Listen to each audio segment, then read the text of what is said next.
Sports. We are Buffalo. We are Houston. Yesterday, the long ball powered the Astros to a series win over the Cincinnati Reds. Tonight, Houston starts a 3-game set against the division rival Chicago Cubs. Rookie Dallas Keuchel takes them out, trying to get back on track and record his second win of the season. So get ready, fans. Astros take on the Cubs next on Fox Sports Houston.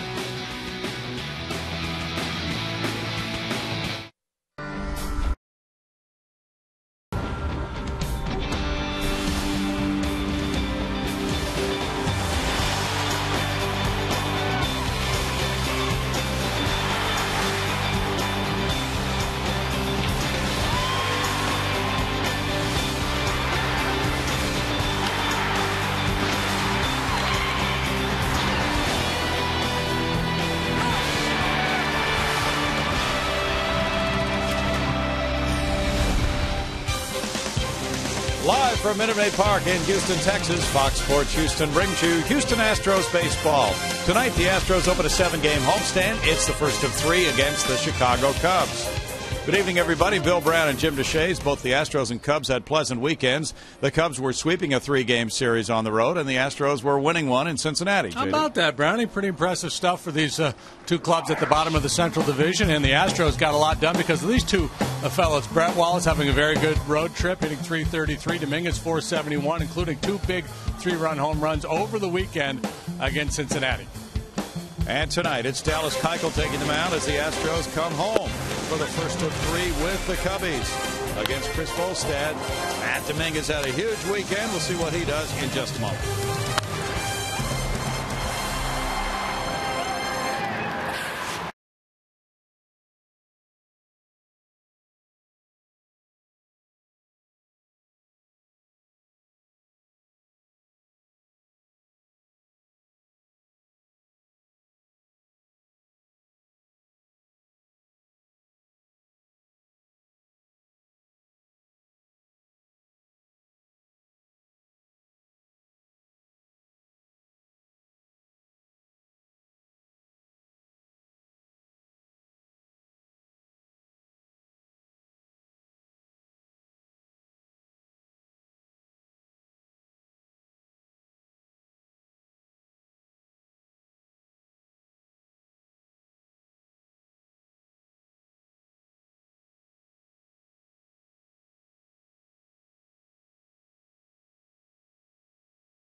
Minute Maid Park's roof is peeled back.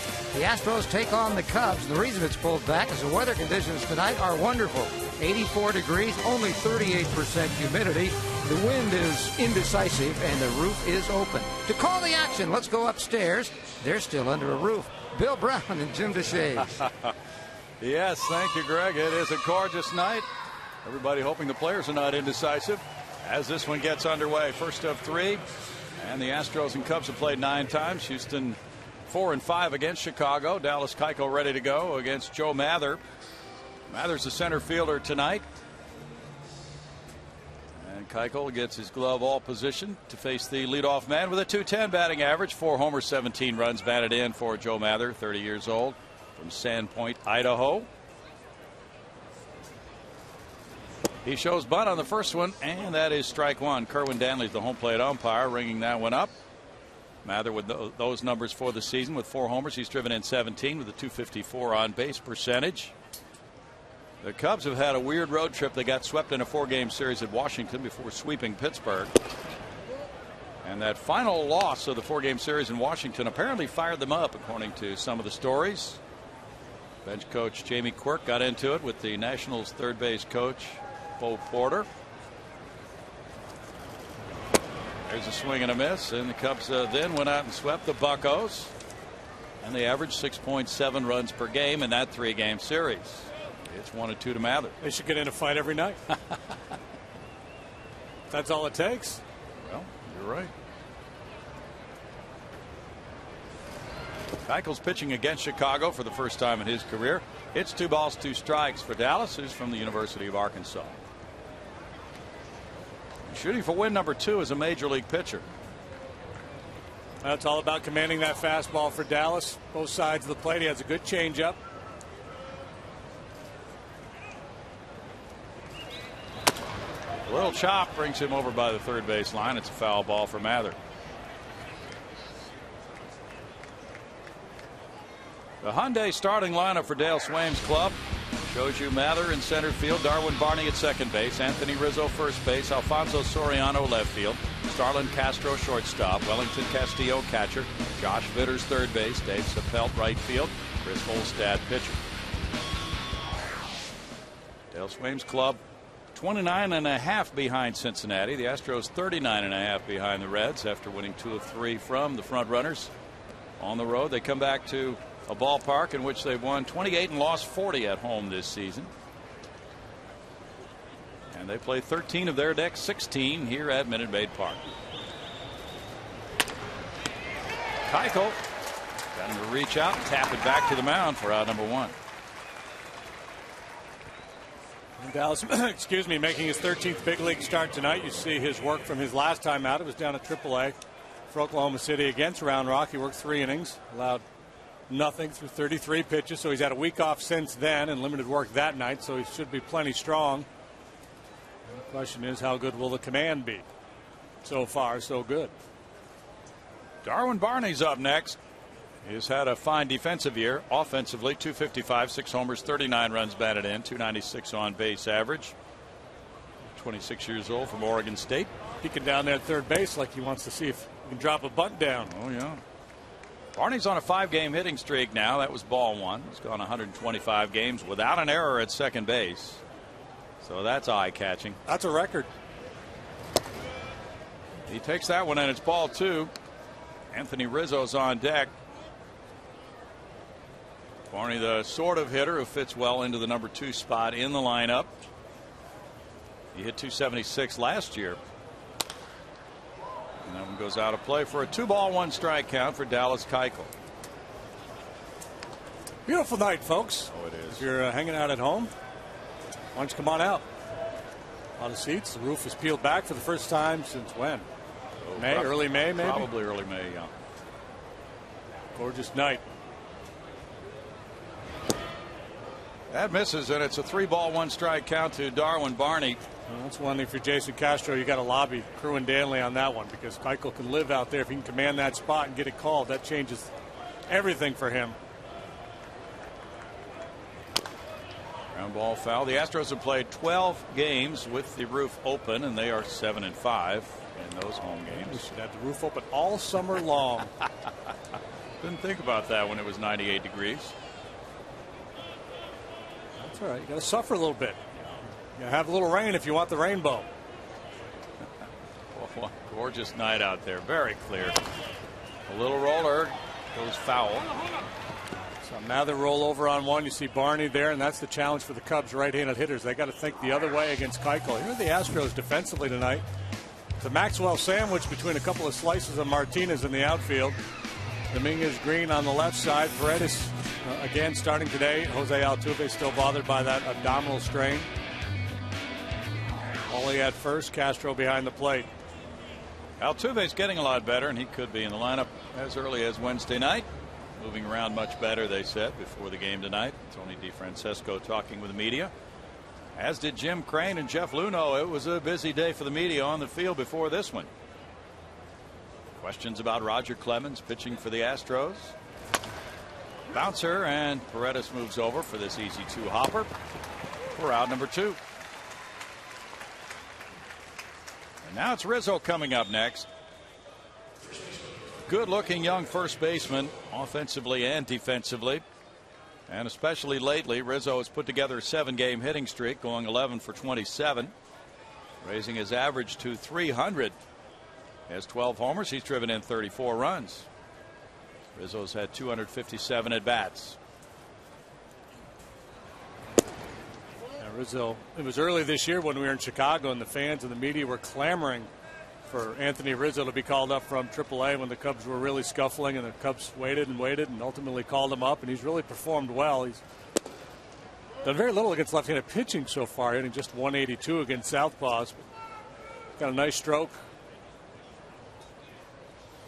He's been wearing out righties. One of those 3 homers against the lefty came against Jay Happ in Chicago, June 30th.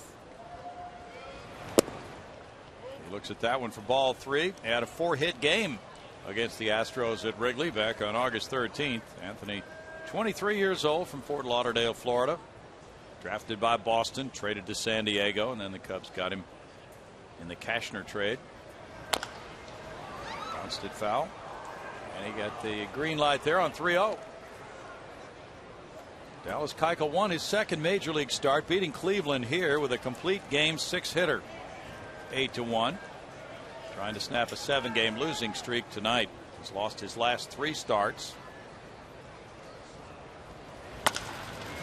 Paredes was playing on the outfield grass. He gets it on to Wallace, and it's a 1-2-3 first inning on 3 ground balls for Dallas Keuchel. And now it's Paredes, Fernando Martinez, and Brett Wallace coming up in a scoreless game.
Tony DeFrancesco's starting lineup for a club with 44 wins, 96 losses, brought to you by Hyundai.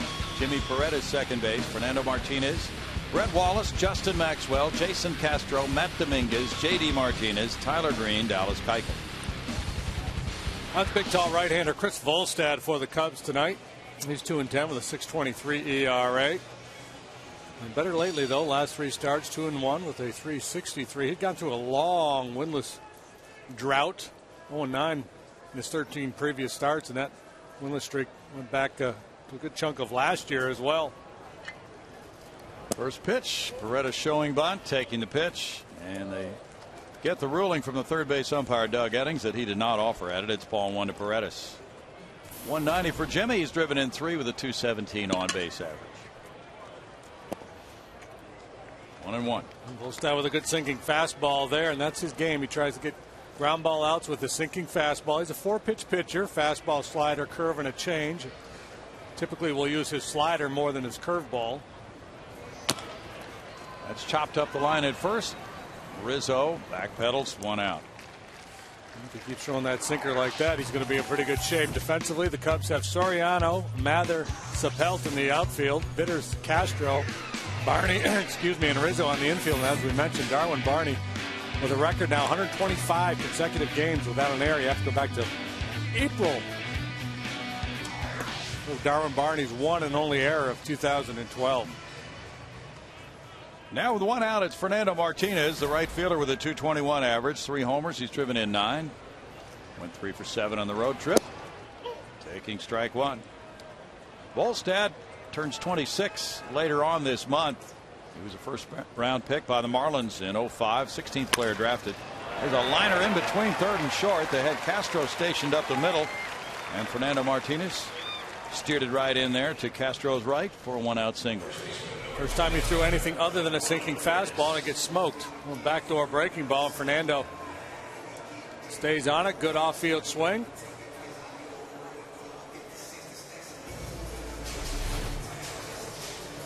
He's aboard for Brett Wallace. Wallace at 282 has 7 homers, 17 runs batted in, a 348 on base average for Brett. That shift they had on for Fernando, that must just be a kind of a generic positioning for them against left-handed hitters, because they wouldn't have enough of a book on Fernando to put any kind of an exaggerated shift on. Mm-hmm. I wouldn't think. I don't think he's got enough, No. long enough resume, body of work in the big leagues to really do that. But Dale Swaim, that's kind of been the storyline. He's very aggressive in terms of putting shifts on. The other story on Swaim early this year, he does not play typical double play depth, and you're seeing it again here. With the left-handed hitter up, his second baseman is playing more to pull, or at least straight away, as opposed to pinching towards second base where you normally would go if you're looking for a double play. Cubs are 6-20 on the road since the All-Star break. 5 of those 6 wins in Pittsburgh. It's certainly a defensible strategy for Swaim or any other manager that wanted to employ it when you think about how infrequently you actually get the double play. The Cubs average probably less than a double play per game, so to base your strategy around it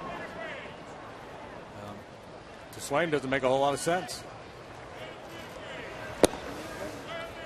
Wallace takes a 4-pitch walk. That's not defensible. And Justin Maxwell comes up next.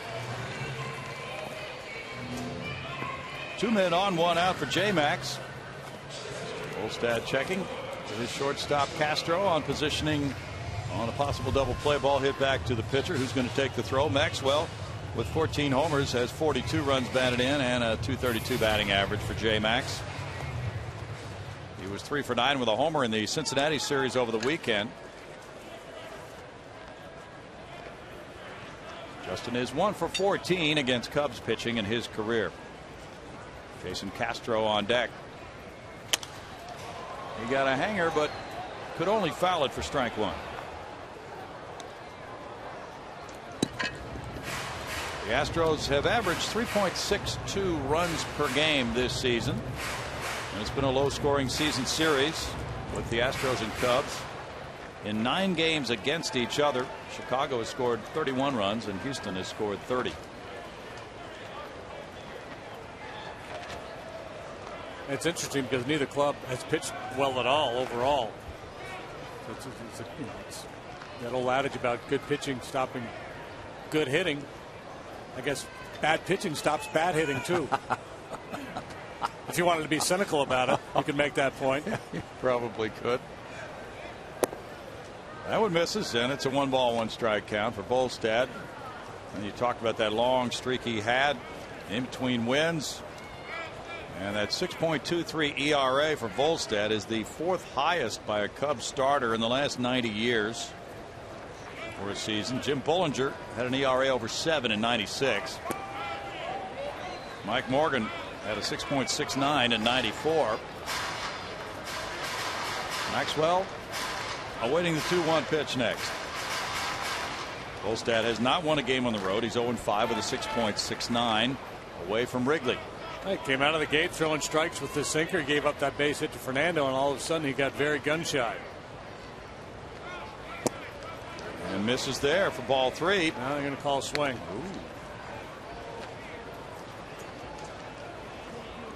J-Max guessing fastball, got a fastball, but it was down. He tries to check his swing, and Kerwin Danley took this one himself, didn't ask for any help. And yeah, you went, and you got no argument from J-Max. It looked like a swing on that replay. Time called as Justin backs away. Astros were 3-3 on their road trip. Just picked up the 2nd road series win they've had all year, and the 1st in a National League city when they won 2-3 in Cincinnati. That's strike 3. And a big pitch for Volstad, getting him out number 2. And Maxwell has to feel pretty bad about that at bat with the check swing on strike 2 and then looking at strike 3. Yeah, I think he was guessing off speed pitch or breaking ball here, and he just couldn't pull the trigger on a good heater from Volstad, who's got a good one tonight. That one clocked at 93, so he showed good sink at 91 and then a little four-seamer at 93. And despite the numbers and the struggles he's had over the last couple of years, he's a kid who's he's only 26. We saw him come up with the Marlins. Certainly has good enough stuff to pitch at this level. Jason Castro next. Laying off that one for ball 1. Well, you get an idea of the movement right there, the way Castillo boxed that pitch. 259 for Castro, 2 homers, 22 runs batted in. In his last 10 starts, he's hit .324. Been hitting cleanup some of the time in recent weeks. Once again, he takes that pitch, and it's 2 balls, no strikes. And Matt Dominguez on deck. Guaranteed that's what's going down the line in the Astros dugout. Hey, make this guy get it up. When it's down around the knees, it's got real good sink, and you're not going to be able to do much with it. Castro, however, a good low ball hitter. 2 balls, 1 strike. Castro's 0 for 2 against Volstad in his career. He's hit .235 against Cubs pitching with a homer this season. Volstad is 3-1 lifetime against Houston. His ERA against the Astros is 4.79. They lost a game earlier this season in Chicago, giving up 4 runs in 5 innings. It's a swing there for strike 2 on Castro. A soft breaking ball on 2-0 that he just dropped into the strike zone, and then a harder breaking pitch, a slider down towards that back foot for the swing and a miss. He's got Castro up there thinking. Sinker, fastball, 2 different breaking balls. Can't sell out on anything here. Yeah. Volstad was traded for Carlos Zambrano in January of this year, after going 5-13 for Florida last year with a 4.89 ERA. Well, they had to keep their large right-hander quota filled. Yeah. They did that with Volstad. They sure did.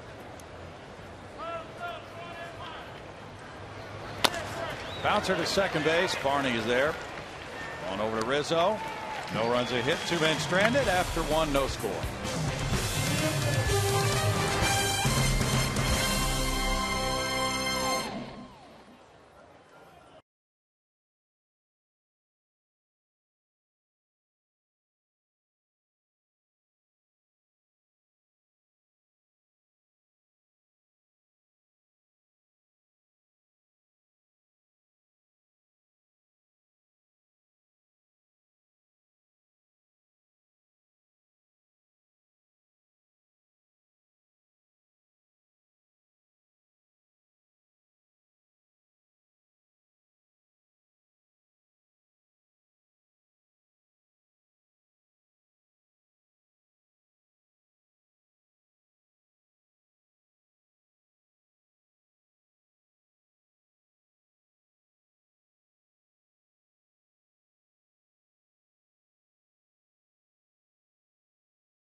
you. No score as we head to the second.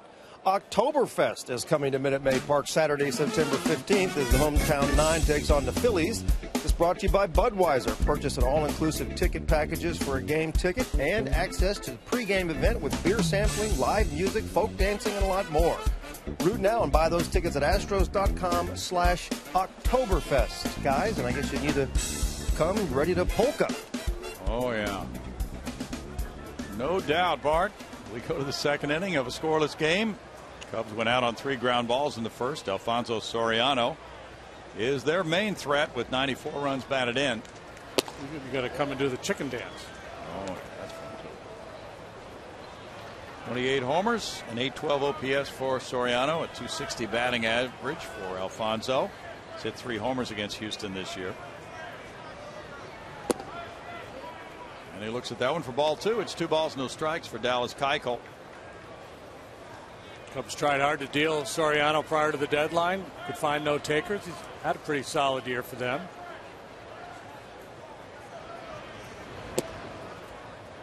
He looks at strike. That makes it 2-1. 251 lifetime against Houston with 25 bombs. Not hit well in this ballpark. 214, something like that. That one goes to center field. Justin Maxwell waiting. That's out number 1 for Keuchel.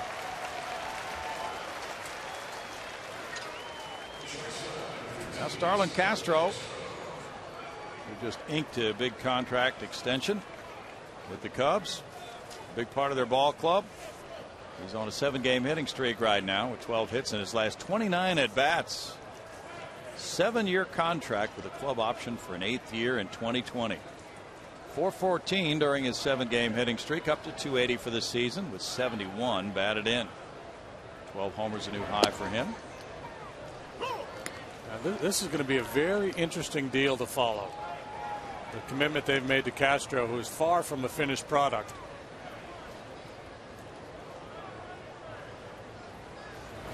Obviously, their people see a lot more of him than we do, and obviously they believe in him going forward, but there's a lot of holes still in his game. Swings and misses a whole bunch, hardly ever walks, a lot of lapses on the field. But just a kid, very young, and a lot of talent, can really put the barrel on the ball. 22 years old. 1-2 to Castro. Well, Friday night he got his 500th career hit. 28th player in history to reach 500 at 22 or younger. It's a club record for the Chicago Cubs. 4 hits in the first 3 years.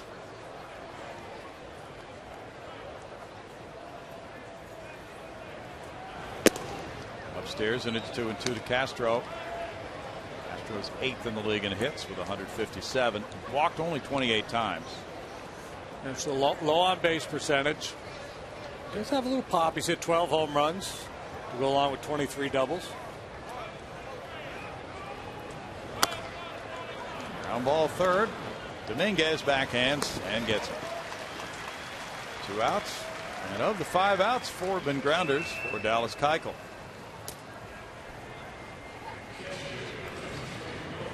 Wellington Castillo's the batter now. Aside from Rizzo, it's an all right-handed hitting lineup for the Cubs tonight.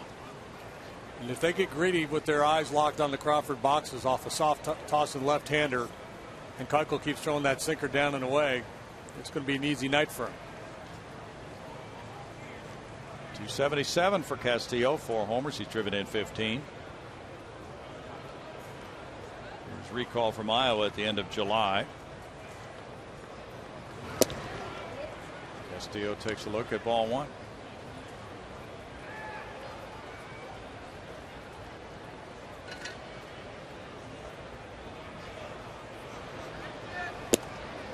It's in for a strike for Keuchel. That evens a count of 1-1 with Josh Vitters on deck. Keuchel drafted in the 09 draft by the Astros from Arkansas. Floats that one high, and it's a 2-1 strike count. He's still grieving over their football team this weekend. Yeah, that's a tough weekend. Beat by Louisiana Monroe. They were the number 8 team in the country at kickoff. Now they're not even in the top 25. Oh boy. Mighty have fallen. Can't even have one bad week. 3-1. Well, if you're going to lose like that, lose early. Maybe you can regroup and get back in there. Castillo was out with a right knee injury earlier this year. Looks at a strike. That works the count full.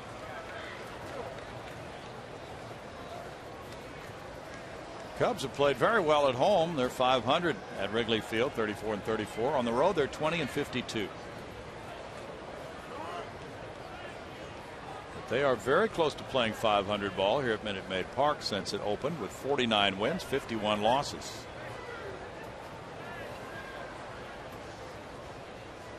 The sweep of the Pirates over the weekend was their first road series sweep of the season. That's a walk to Castillo. First base runner for the Cubs, bringing up Josh Vitters.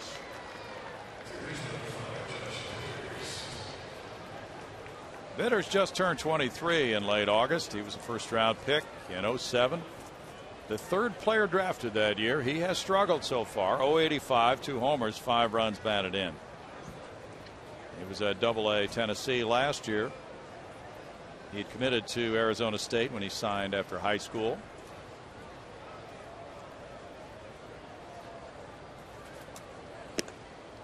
Vitters looks at it, and it's ball 1. Yeah. Vitters has had 30 at-bats against lefties so far since being recalled. He has 2 hits against them. That's an .067 batting average.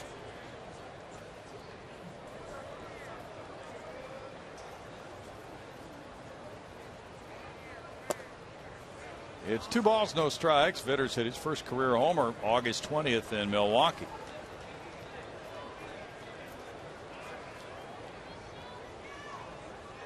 Michael and Castro talk it over here. What the Astros and Cubs have looked at. The Cubs fans have seen them sweep the last 3 road games, and the previous 8 they lost. The Astros have had rough year as well on the road, where they're 16-56. 4 games worse than the Cubs on the road for this season, but they won 2 of 3 on the road this weekend and had a 3-3 road trip. Sharp line drive hit to left field. Fielded by J.D. Martinez on a single by Vitters.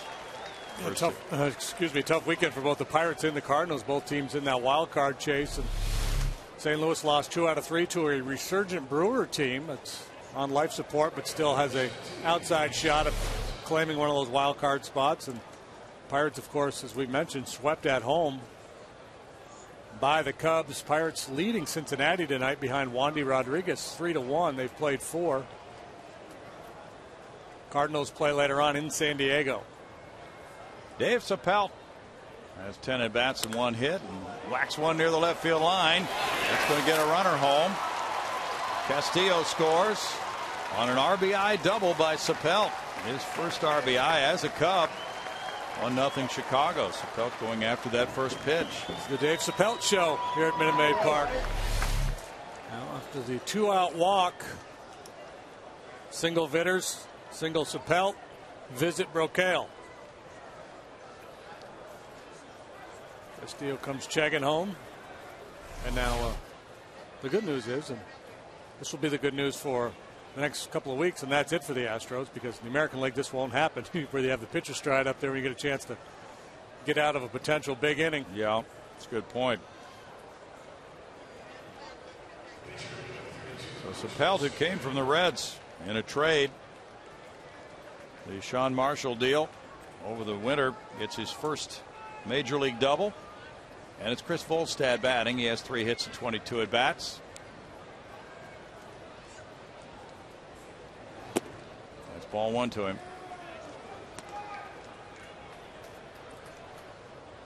That's a big game for the Pirates because of the fact that the Cubs swept them over the weekend. They've fallen behind in the wild card race, but they do lead 3-1 after 4 at Cincinnati against Matt Latos. Pirates come into play tonight, 2.5 games off the pace in that wild card chase. They got home run number 26 from Andrew McCutchen. And Chris Heisey chimed in for the Reds with number 7 for him.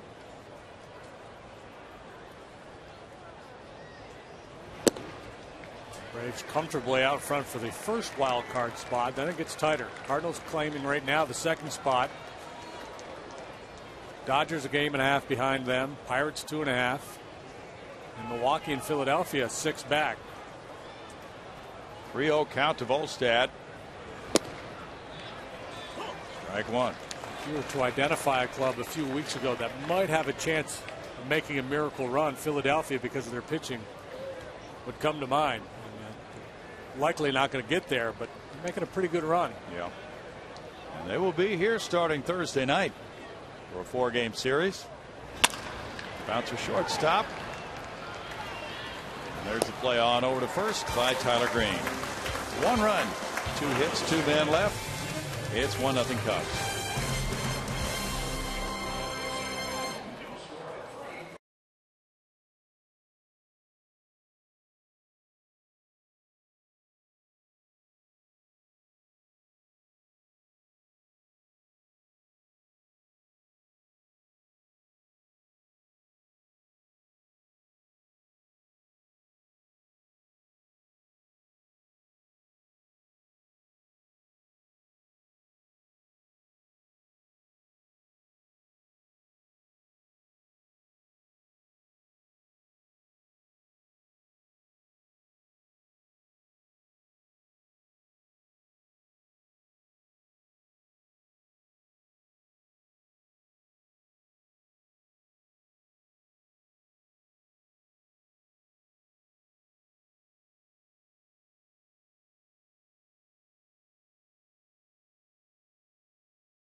Cubs 1, Astros nothing. Bottom of the second inning. Farmers Insurance report card showing you something you may not know.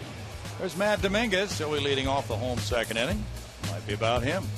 Matt's 3 homers with the Astros match the total that Carlos Lee has hit with the Marlins since July 5th. And Matt got off to a slow start this year at AAA New Orleans in the Marlin organization. And you remember when the trade happened, he came up here briefly for just a little while and then back down to Oklahoma City where he performed well, hit about 300, showed some power, and kind of retooled his swing a little bit. And since coming back, it's been pretty impressive what we've seen from Matt. Yeah, really has. This is his 8th start in the last 11 games at third base since he came back. And Brandon Laird was supposed to have gotten some playing time at third over the weekend in Cincinnati, but he had the flu. Brandon reporting tonight before the game that he is much better and ready to go again. But meanwhile, Dominguez has put together a 5-game hitting streak. He's hitting .350 with 3 homers, 7 runs batted in, and his numbers are eye-popping right now. And strike one to Matt. This is the longest hitting streak for him as a major leaguer. 8 for 17 on the road trip. And of course the big one in the 9th inning Friday night off hard-throwing lefty Aroldis Chapman gave the Astros a 5-3 win. Then he hit one off Johnny Cueto, another 3-run shot yesterday. This time a bouncer to third. Vitters one out. And it'll be J.D. Martinez to follow. J.D. with 11 homers leads the club in runs batted in with 54. He has a .240 batting average. 3-game hitting streak currently for J.D., including a 3-for-5 weekend in Cincinnati, 4 for 9 on the road trip. That's ball one. Astros will hit the firehouses tomorrow on 9/11. We'll have special ceremonies at the ballpark as well tomorrow night. 2 hopper to Darwin Barney. That's out number 2. Chris Snyder will go to Firehouse number 18. That's his uniform number. Brian Bogusevic to number 19. Jose Cruz number 25. Justin Maxwell to number 44 in the Adopt a Firehouse player. The Astros doing that for the 4th year.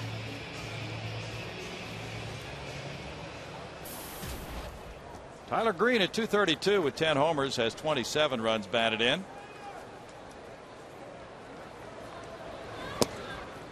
Tyler takes a look at it. It's strike 1. He was talking about all the playing time he's had. He said, you know, I played 9 games in a row. I haven't done that before in the big leagues. Chops that one foul. It's a no ball 2 strike count to Tyler, who showed good power with the Astros. And for first round pick with St. Louis, he has shown that ability to play shortstop as well. Broken bat roller goes out to short. Starlin Castro with the play to make it a 3 ground ball out. Second inning for Chris Bolstad and a 1-0 Cubs lead.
And as part of the Houston Astros 50th anniversary celebration presented by the Methodist Hospital System, we'd like to invite you to the Legends Luncheon on Saturday, September 22nd.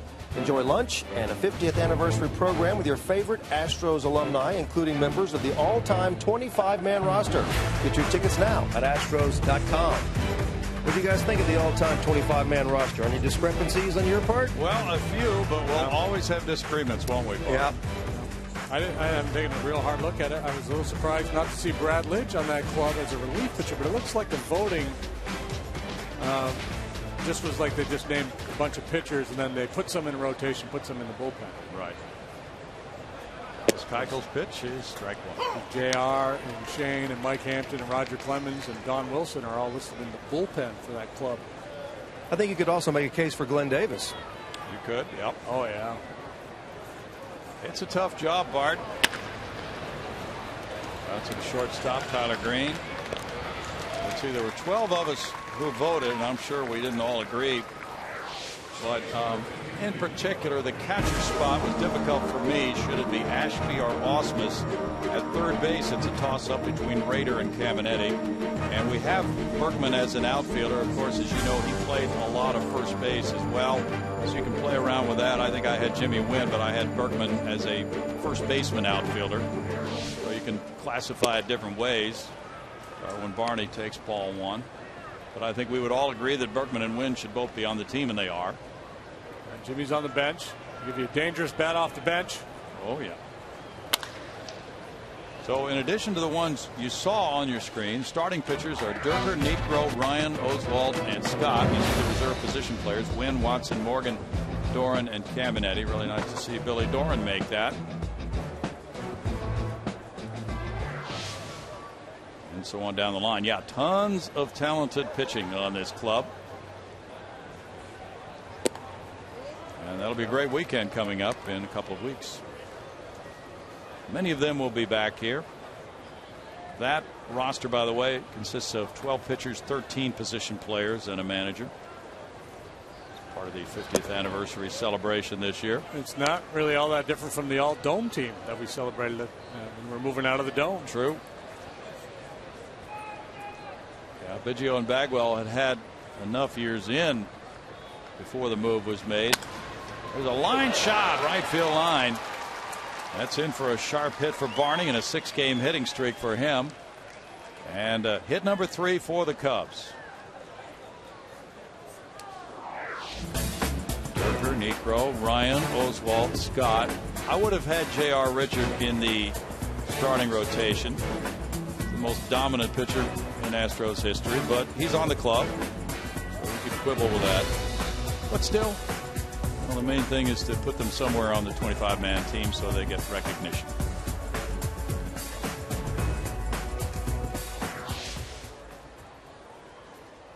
Anthony Rizzo grounded out to second in the first inning.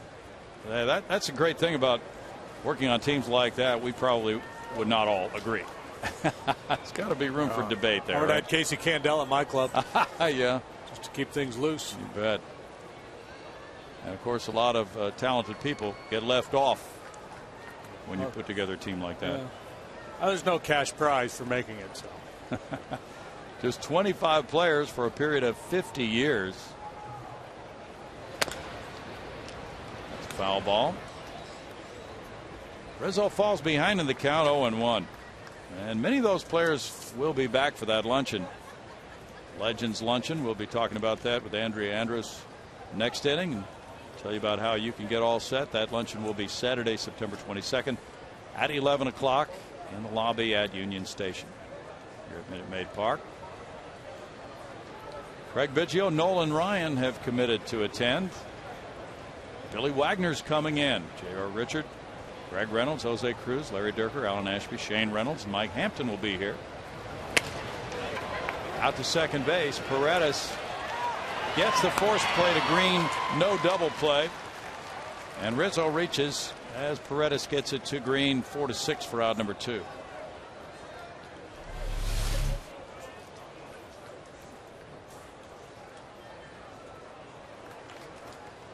Yeah, tough one to charge that kind of semi-line drive, so Paredes has to back up and play it on a hop, pretty much nullifying any chance of getting the double play, but important to get the lead man there, keep him out of scoring position. Alfonso Soriano comes up. He hit a fly ball to center in the second inning. Jim Crane was on the field speaking with the media before the game during batting practice, and he said the Astros are beginning their first round of interviews for the manager position. They have 6 to 8 candidates, and some of the people they're talking to figure to be involved in postseason play, so they get this permission from their clubs for them to be interviewed here before postseason play to hurry the process along a little bit so they don't have to wait until their clubs are finished playing for the year. And Jim Crane was asked by the media, is it still a possibility that Roger Clemens could pitch for the Astros this year? And he said, well, it's still a possibility at this point.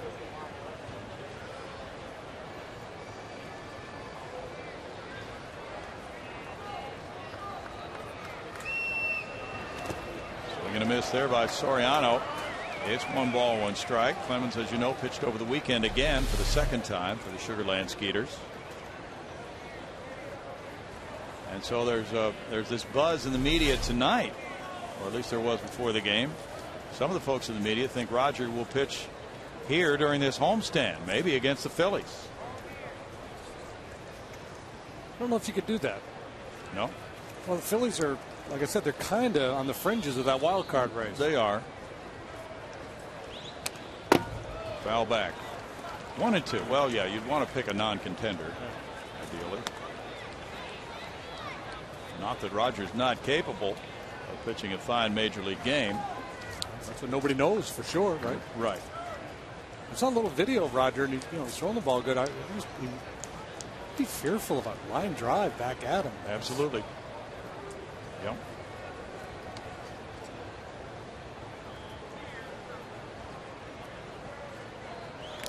Snap throw goes over to first base.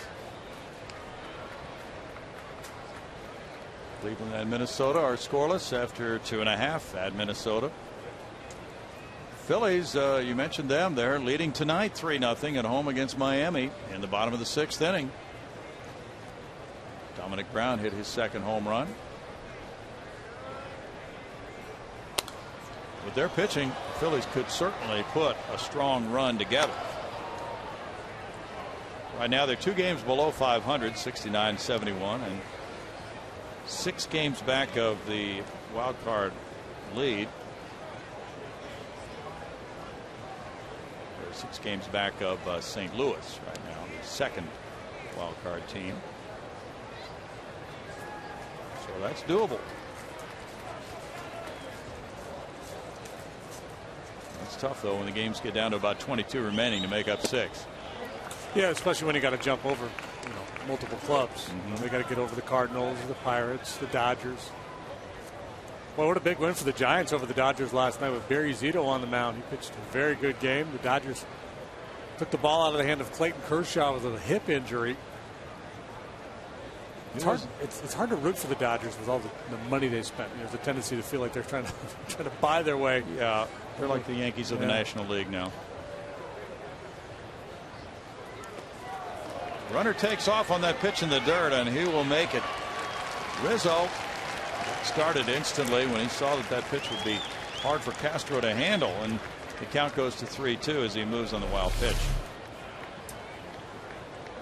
Breaking ball in the dirt. And a wild pitch charged, and Rizzo moves into scoring position. Good read, good break.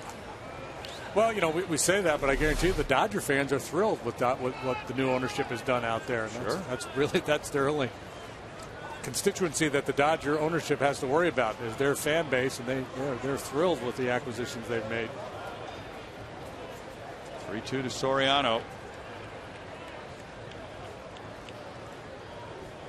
We've gotten some good mileage out of Hanley Ramirez. That's ball 4. Adrian Gonzalez has done some hitting for them. Beckett's pitched okay, but Boston was able to unload a ton of payroll in that deal. So it could be one of those deals that both teams really enjoy as they move forward, which is better than moving backward. Starlin Castro grounded out earlier, which is what the Dodgers and the Red Sox had been doing for the last season or so. Kyle Kendrick has the gem going for the Phillies tonight. 5 2/3 innings and 1 hit shutout ball against Miami with that 3-0 lead.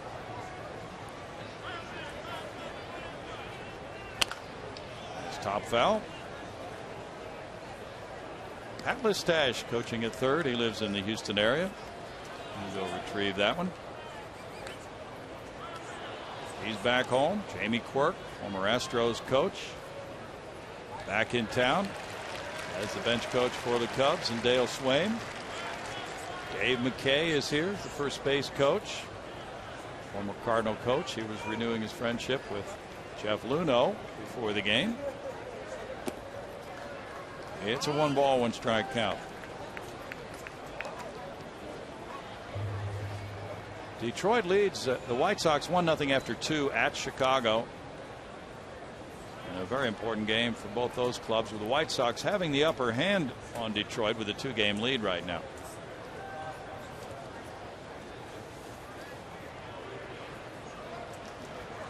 Tigers are 23-9 against the White Sox, though, since the beginning of last year. It's ball 2, and it's 2-1. Oh, we're going to run out of timeouts. Now Doug Brocail's going to join in this one. 61 pitches for Dallas Keuchel. Well, Castro wants to go out there and try to give Keuchel a little mechanical tip. Maybe keep that front shoulder closed. Make sure you come to me. Drive that ball towards home plate. Don't try to pick quite as much. And I would think Brocail, the message he might be trying to deliver is let's speed up the tempo, boys. Just too deliberate. 6-man rotation now for the Astros. With Keuchel re-entering this rotation. He and Fernando Abad are the lefties. Jordan Lyles, Lucas Harrell, Bud Norris, Edgar Gonzalez, the right-handers. Phone call goes out to the bullpen. And Ariel Del Rosario has joined the Astros for this game tonight. He was not on the 40-man roster. He was up earlier this year, but then he had been designated for assignment, cleared waivers, went back down to the minors. So the Astros have to make a corresponding move. It has to have been made already because Del Rosario, I think, is here tonight. So we have not yet been advised as to what that move is. 2 balls, 2 strikes. There are some injured players, and somebody could be placed on the 60-day disabled list, we'll say, which would effectively take him off the 40-man roster. Castro strikes out, and in the 3rd inning, it's no run to hit. 2 men stranded. It's 1-0 Cubs.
History brought to you by the MD Anderson Cancer Center, making cancer history, because they remember September 10, 2005, when Craig Biggio hits career double number 600, becoming the 13th player in history to reach that mark. That was in a 7-5 win of Milwaukee, and there is number 600.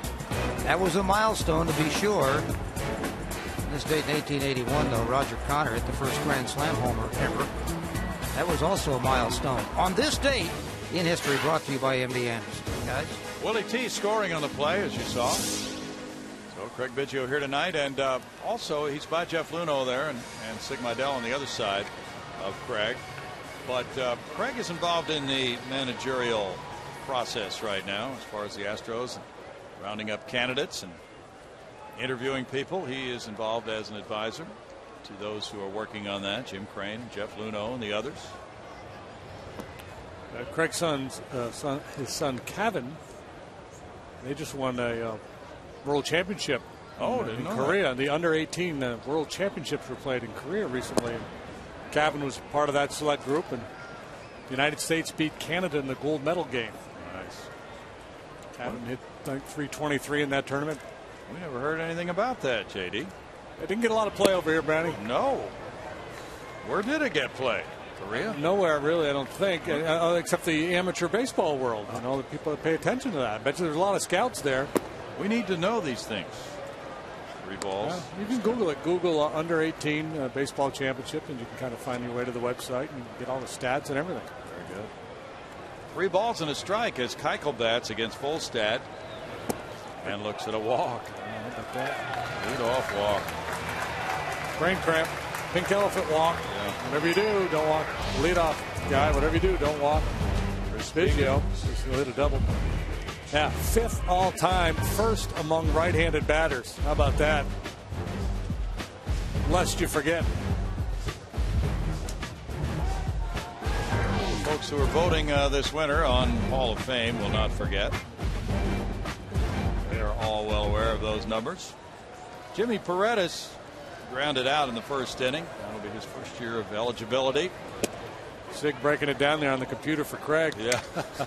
He's just like, hey, man, just give me a bat and some pine tar and let's go get him.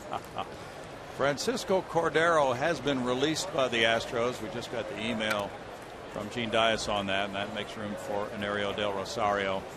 He is with the club tonight. That's a strike, and it's no balls, 2 strikes. Francisco, after being acquired in that trade with Toronto, just had a hard time staying healthy. There was one injury and then another, and he was saying as we went to the bus yesterday in Cincinnati, this is the first time he's been on the disabled list since 2001.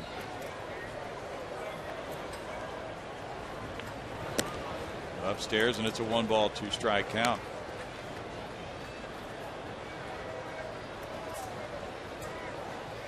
Fernando Martinez on deck as the Astros trail 1-0 here, batting in the third.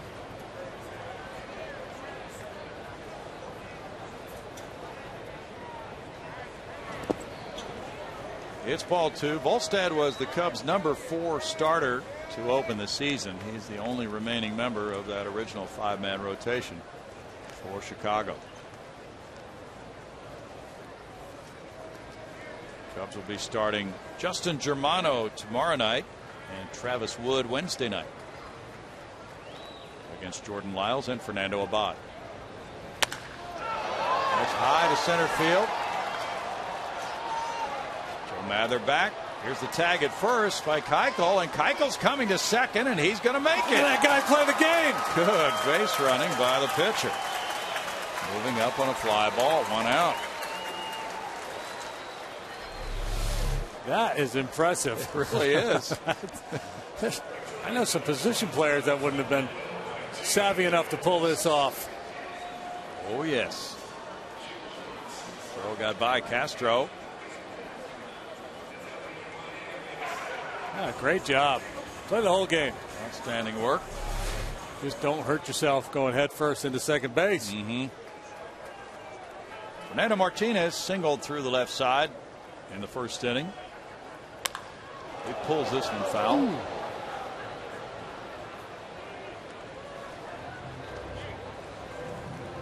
Red Wallace is on deck. Actually, right-handed batters are hitting for a higher average against Volstad than lefty hitters this year.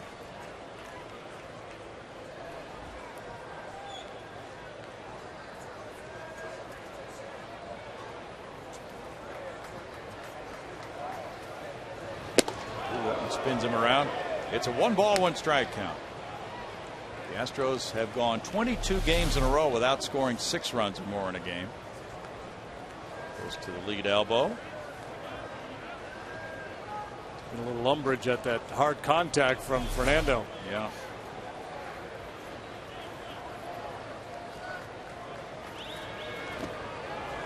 Swings at that breaking pitch and falls behind 1-2. Yeah, just nice job there with a good heater in. Pushing him off the plate, speeding the bat up a little bit. You know, the hitter gets pushed off the plate. All right, you want to come in on me? I'm going to tattoo that next fastball. I'm going to be ready. That's a breaking ball, and he's out in front of it by 1.5 feet. Gio Gonzalez is trying to become the first pitcher to win 19 in the majors this year. He and Washington lead the Mets 5-1 after 5 in New York. Still a 1-ball, 2-strike count. Ian Desmond hit his 22nd homer. Ryan Zimmerman, number 21. Kurt Suzuki, number 5. Desmond has put together quite a year for Washington. He came into that game slugging 152 points higher this year than he did a year ago. Upstairs, ball 2, and it's 2-2. So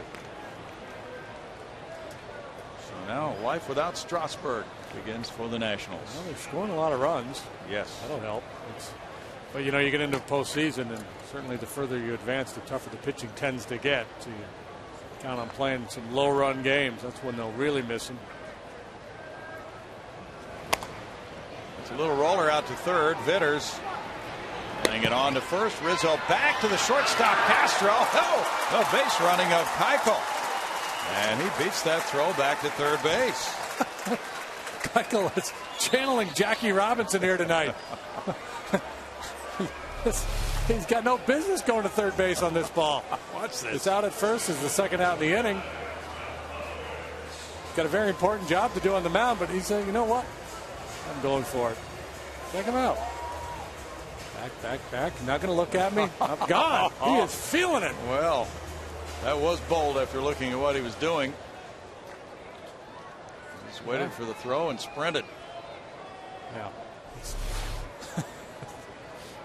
It's not a real good baseball play because there's 2 outs, but it's a lot of fun to watch. And I admire his chutzpah. Yeah. Strike to Wallace on the curveball. He walked on 4 pitches in the first inning. Thinks he's Mike Hampton out there. It would be only fitting if he would score on an infield hit. Or a little pass ball. Right. Better yet, straight steal a home. Go now. Just go. What the heck? September. A lead would be nice. Come on. Let's go. I got 100. I'm in for 100. Let's see how much money we can get up to get him to steal home. Give word down there to Clarkie. You're down to your last couple road trips here, pal. I want to see Dallas Keuchel steal home more than I want to see Chris Snyder steal a base. That's one of the important things to be learned from now on out to the end of the season. Is Chris Snyder going to steal a base? Is Dallas Keuchel going to score in this inning? Wallace. There's a sharp play by Darwin Barney to rob him and keep Keuchel from scoring. No. Disappointment. The man who's played 125 games without making an error makes a fine play to keep it at 1-0 Cubs.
Quite a jersey, and folks are flocking to buy those, the old Colt 45 jerseys on Flashback Fridays. And Andrea Andrus is always here on Flashback Fridays, but that's right. You got more to talk about than that.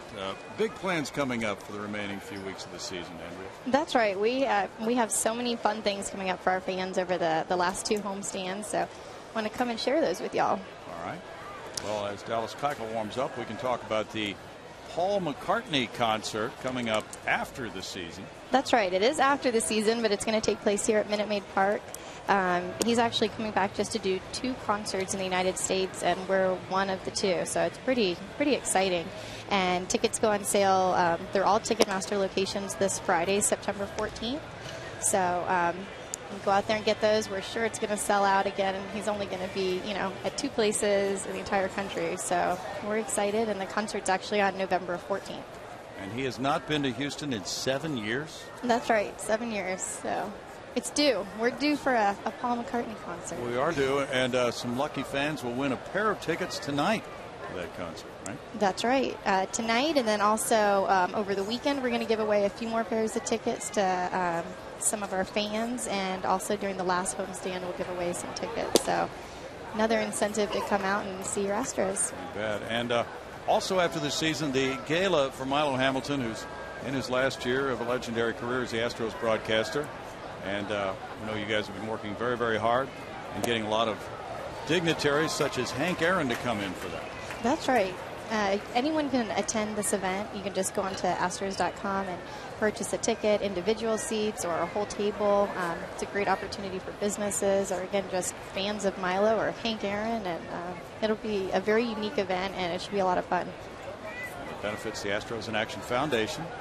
That's right. You can go to astros.com/community for that.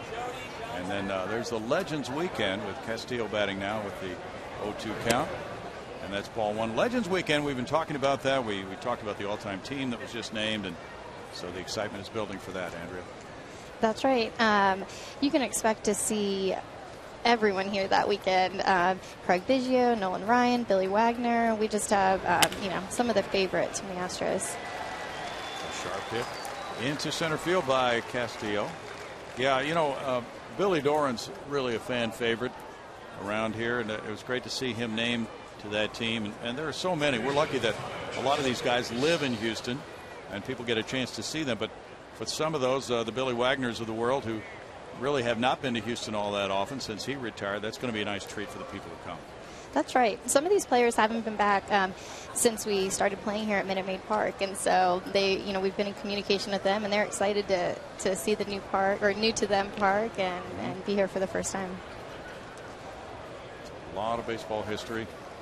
25 guys were named to the all-time roster. That's quite a tribute to all those guys on that team. And it'll be nice to see them in one place. You don't suppose they'll be swapping any fun stories that we can relate to anybody, do you? I plan on listening in as much as possible. It'll be off the record, but I'll come up and talk to you about that. Yeah. So they'll be in on Friday the 21st through Sunday the 23rd. With that luncheon's the 22nd at 11 at Union Station. That's right. And again, some of the players will be there. Some of the players will be at the game. Some will be at the luncheon. I'm sure a lot will be at both. They have all sorts of fun stuff going on. They're playing golf and, doing stuff that retired guys get to do. And then we'll get to see them along the way. Yeah, well, JD has that Saturday off, so, he'll be hanging out with some of those guys. Little golfing? Might be a little golf, yeah. That's There right. could be a little golf in store for you. See some golf happening. And the players all wear our actual team. They're going to wear different jerseys each night during Legends Weekend. So the Colt jerseys they're going to bring back again. I know everyone's excited to see those. Shooting Star and the rainbow jersey. So it'll be a very exciting weekend on and off the field. Yes, it will. Now, you come to us from Florida. Did you live there growing up, or where did you grow up? I grew up in Florida, in southeastern Florida, a very small town. Okay. About 20,000 people there. So it's a little different than Houston. Yeah. And were you a fan of any one major league team growing up at all? Well, the closest team to me is the Marlins. And I'm one of the few Florida people that does believe in supporting the hometown team. So now that I'm in Houston, of course, I'm an Astros fan. But I think you need to support the team where you are geographically. Get behind the team, and you can actually go out to the games. And, look at tonight with the roof open. It's beautiful out here. It is gorgeous. Fly ball to right field. Drive by Fernando Martinez for out number one. Yeah, we were surprised by this. Although the humidity's down, it's gorgeous. The weather's perfect, but the weather kind of hit us. So is the plan for the rest of the homestand to peel it back? Weather permitting, as long I haven't seen the forecast. Is it supposed to heat up, or weather permitting? We've heard that it's supposed to rain tomorrow. So if the humidity's down and the temperature is low enough, I think the rule of thumb that we go by is under 86 degrees and 40% humidity. So we'll keep our fingers crossed it stays nice like this a few more nights. way back in the day, we used to peel it back in the middle of the game. Really? Yeah. At the sixth inning or so, when it cool off a little bit, roll it back. It's kind of exciting. I guess the rules are different back then, because I don't think that they'll let us do that anymore. Yeah, you can do it one time, I think. Oh, really? Well, You know, we thought that maybe since you're here now with your influence that maybe you could get that done. Yes, I'm very important. So. Someone must have misinformed y'all. No, anytime you have an opportunity for fresh air, I would definitely support that. Yeah, it's just great out tonight. Sapelt takes a look at it. It's a 1-ball, 1-strike count to him. And a nice weekend on the road. It would be nice to have a homestand continue in that kind of pattern with 2 wins out of every 3. That's right, a series win, and I mean against a team like the Reds especially, that was an impressive win, and I think we definitely need to do it again. So, do you know for the Paul McCartney concert where the stage will be and how has that all been established yet? How it'll look?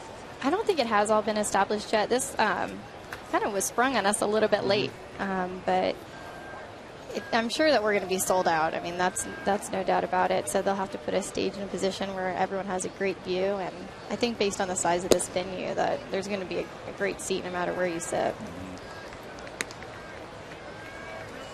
Maybe we can get the roof open for that night too. Oh, no. Mid-November, that's very good weather. It might be a little chilly, but that's okay. They don't want to strain the vocal cords of Sir Paul. You wouldn't want to mess with that. No. He turned 70 in June. I didn't know that. Yeah. Wow. Still brings it though. A lot of energy when he performs. So how is the weather here in winter? I'll have to say I'm pretty nervous coming from South Florida that I'm going to be cold. Well, November's nice. Is it? Yes. What's nice to you? Well, the humidity drops down and the temperature drops down, and it might be a high of 70, 75. Maybe at night about 60, 65. Lower humidity. That sounds perfect. Now, we know that's going to be hard for you to deal with coming from Florida, but you will be able to get used to it. I'm going to have to buy some coats, I think. Scarves. Sounds like an excuse to go shopping. I'm okay with that. 3-2 to Dave Sapelt. And there might be a record set that night that Paul McCartney has a concert here for the most white-haired people jumping up and down. Fly ball out to center field. If that doesn't encourage you to come out, what does? but you know what, though? I mean, the new generation, at least my kids, they've discovered the Beatles. My kids love the Beatles. You're right. I mean, they're timeless. And there's probably people out there going, Paul McCartney was a Beatle? Yes, that's who we're talking about. It's better than saying who are the Beatles. Then we have a real problem. As Volstad bats, he grounded out to shortstop earlier. How did you like Keuchel's base running, or were you in transit somewhere else that you couldn't see what he was doing? I was in transit, which is the worst when you're in transit and you hear everyone going crazy and cheering, and you don't know what you missed here. Look at him. His arm is all bloodied. He's a warrior out there tonight. Sure does. 1-1. Well, he was at first on a walk. He tagged up on a fly ball, went to second, went in head first. And then on a ground ball to third, he went in head first again, sliding into third. Yeah, I guarantee somebody tried to wipe that blood off his arm, and he said, no, leave it there. Taking it out there with me, yeah. Oh, low bridge on that line drive hit by Volstad into center field. Surprised you didn't square up and take that one off the chest. 2 hits in the inning. Cubs have 5 in the game, and it turns over to Joe Mather, 0 for 2. So Volstad proving he can play a little bit too. Dallas drew the walk, scrambled around the bases. Now Volstad delivers a solid line drive single. So, are you going to go? Will you go to the McCartney concert? Do you have to work that night? Do you know what the deal is? I was hoping maybe you could give me some tickets. Look it up. Let's see if I know anybody. I'd love to go. There's no reason not to. Probably backstage, hang out. That's right, VIP. What did we have last year? A Madonna concert, didn't we, JD, in the wintertime? Yeah, I think she was here, wasn't she? Uh-huh. Strike one. Did you go to that one, Brownie? No. No? But I was here when they were setting up for it, and they had these huge cranes in here to set up the stage. It was quite a production. My daughter came here for, I think Taylor Swift was here, right? Yes. Yeah. Kelly came to see Taylor Swift. Good concert venue. How did they set it up back then for the concerts? Either of y'all know? I don't know. Line drive left field, and that's in for a hit in front of Martinez. JD throwing to the plate. And here's the tag by Castro, and he's out. Oh, what a play as J.D. Martinez threw one bouncer, and Castro very mobile to come over and take that throw and make the tag, J.D. Yeah, impressive throw here from J.D. Martinez. Castillo not a speedy guy at all, but Martinez uncorks a good throw, and Castro able to catch it, come back and apply the tag. Thanks, Andrea. Thanks so much for having me.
Is brought to you by Jack in the Box. Get the All-American Jack Combo for only $4.99 plus tax at participating stores. By the all-new Mazda CX-5 with 35 highway miles per gallon. And by Mattress Firm, save money, sleep happy. Jeff Bagwell statue ready to grab a ball. The Astros on a play at the plate. Only down by one as the action continues. Here's Bill Brown and Jim DeShea. Well, the way that play unfolded, Greg, it was somewhat surprising because J.D. Martinez took that ball pretty close to his body, but he still was able to get it out of his glove quickly. And sometimes an outfielder would get a little bit tied up and a little bit handcuffed on a hit like that. Here it is. Yeah, had to handle it on a short hop. Had a little momentum going forward through the throw. And got plenty on it. Had a little drift to it, but certainly enough to get the slow-footed Castillo. Nice play. And that keeps the score 1-0. Cubs have 6 of the 7 hits in this game, but they failed to get a run home there thanks to J.D. Martinez. Justin Maxwell looks at that one. And it's ball 1 for J-Max. He struck out looking in the first. Really not a very good at bat for J-Max. Chance for him to get things going his way here, and it's a 1-ball, 1-strike count.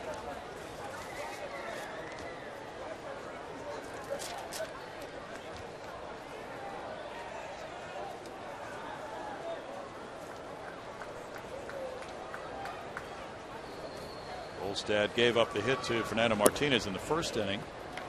And that's been it. Chucky Fix warming up for Houston. 2 balls and a strike now. Keuchel has been very active in this game. 2 balls, 2 strikes. Gave up 3 hits in the top of the inning. Extra men on the pitching staff, so Tony D is ready if he chooses to do that, if the Astros are able to get down to the pitcher's spot to make a move. That's rocked out to center field. Mather way back, over Mather, and up on a portion of Tal's Hill.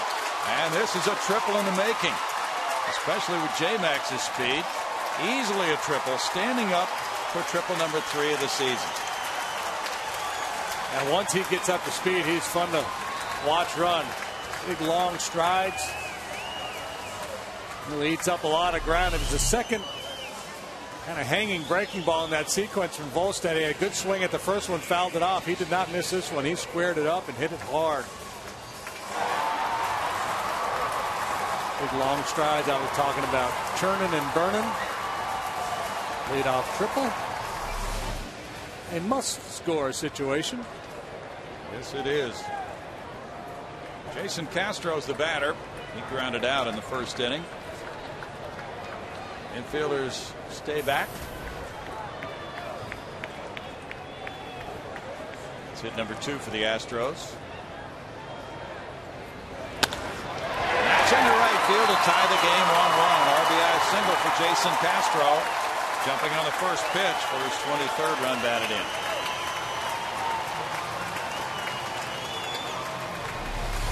Good sense he went up there looking breaking ball, because that's what he got, and he put a good swing on it, wasting no time. In comes Maxwell. We're tied.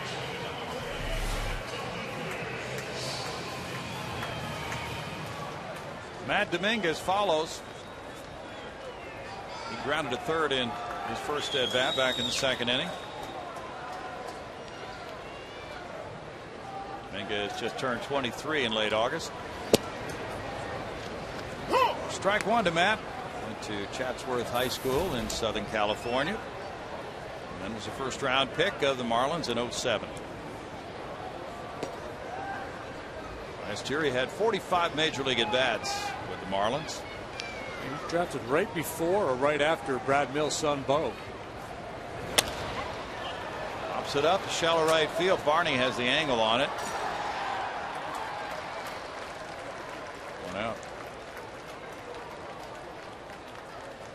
JD Martinez follows. JD kept run number 2 from scoring for the Cubs, and the inning from being prolonged, and now has a chance to keep this Astros rally going. He grounded out in the second inning.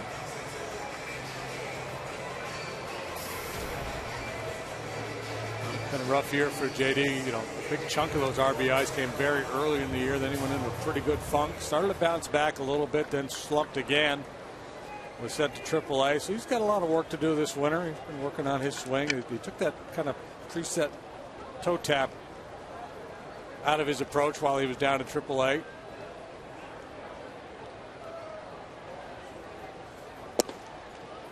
Ball one to him.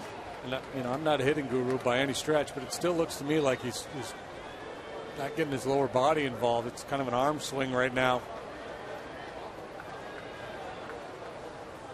Well, if he can get something going here in the final couple of weeks of the season, 3 weeks of the season, that could really help him carry over toward next year if he can find something that works for him at the plate.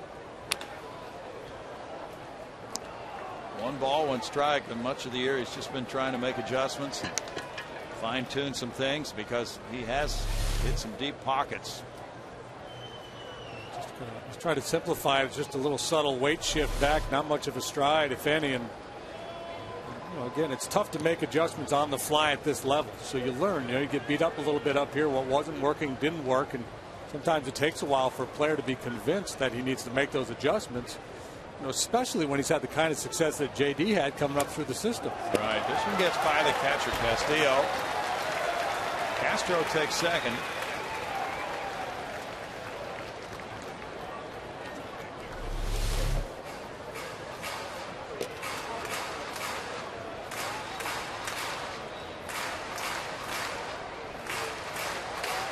You can give a piece of that to both those guys. Yeah. Half a pass ball, half a wild pitch. Neither guy did the job. Rule a wild pitch. 2 balls and a strike.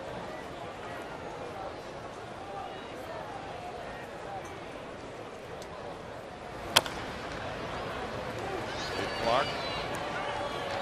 2 balls and 2 strikes. Tossing that one up to a fan. Cleveland has tied Minnesota 1-1. They're in the top of the 6th at Minnesota. Phillies still lead 3-1 after 7 over Miami. Reds have come back on the Pirates. That game tied at 3 now. Middle of the 8th in Cincinnati. Jason Grilli's had a couple of rough performances out of the bullpen recently. One against the Astros. 3 balls, 2 strikes. Ran into problems also in that Cubs series. Wandy tonight, 6 2/3 innings, 3 hits, 3 runs, a walk, and 5 strikeouts. So solid effort from Wandy. Latos gave the Reds 6 innings of 3-run baseball. And that's where they stand. You know, they have plenty of time. Cardinals really haven't been playing great baseball. Dodgers haven't either. So they're still right there in the thick of things. But sooner or later, they're going to have to start winning. And really, they're in jeopardy if they continue to scuffle of not finishing above 500. Wouldn't that be something? Ooh, that'd be a big loss in the second half. Huge disappointment for their fans. When we were in Pittsburgh, that was kind of the theme. The local paper had the march to 500, not the march to the postseason or anything like that. It's been so long since they finished with a winning record. 1992. So, you know, at the start of the year, you'd say, well, that's a worthy goal. But given where they were all year long, I think for Clint Hurdle, that's going to be good enough. No. In the dirt, ball 4. J.D. Martinez works a walk. Well, it's kind of fun to contemplate because we enjoy other people's misery. And the Pirates, they're 5 games above 500 right now. So you could see that developing. It could develop. Now Tyler Green with runners at first and second after the third walk of the night by Volstad comes up and he hit the bouncer to shortstop in the second inning. Tyler's a Florida guy, lives in the Jupiter, Florida area, first round pick. He said, well, I'm going to have to adjust my routine a little bit because I worked out at the Cardinals facility in Jupiter previous winters. Now I'm not a Cardinal anymore. There's a strike.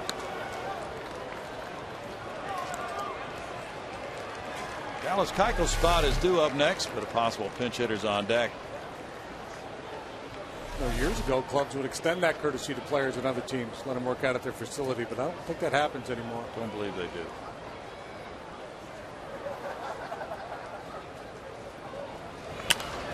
Popped up, back out of play. It's 0-2 to Tyler. Brandon Laird is on deck. Brandon just back from the flu. Preparing to pinch hit for Keuchel. With 1 out in the inning.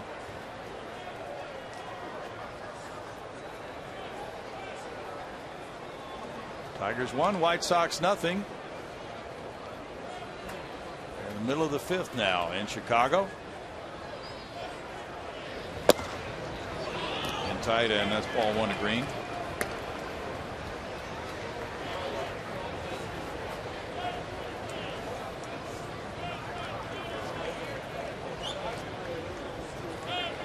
Jose Quintana is pitching for the White Sox tonight. It's 2 balls, 2 strikes. Tigers just played the Angels. The Tigers have lost 8 one-run games in a row. Jimmy Leland's got to be going nuts.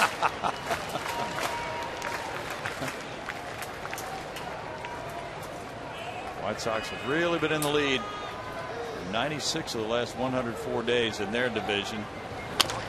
Ground ball goes foul. It's been a nice close race though most of the year in the AL Central. And it's funny because the consensus was at the start of the year that the Tigers were probably, if you were a betting man, the one most likely to win their division. They've been in a dogfight all summer long. Yeah, Rick Porcello on the mound. He's allowed just 1 hit through 4 innings. He's trying to snap a 5-game losing streak. Green grounds to third, but it's foul. We talked earlier about Volstad being better against lefties than righties in terms of the batting average. And I think the big reason why is his breaking ball away to righties. It's not a put away breaking pitch. He doesn't get many swings and misses with it. When he throws it over the plate, it gets hit pretty hard. The sinker down and away to the lefty is probably his best weapon.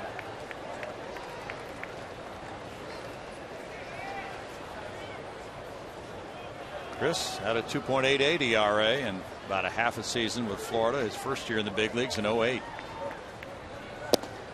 Oh, that's a tough pitch. Tyler Green caught looking, and he disagrees with that strike 3 call by Kerwin Danley. Strikeout number 2 for Volstad.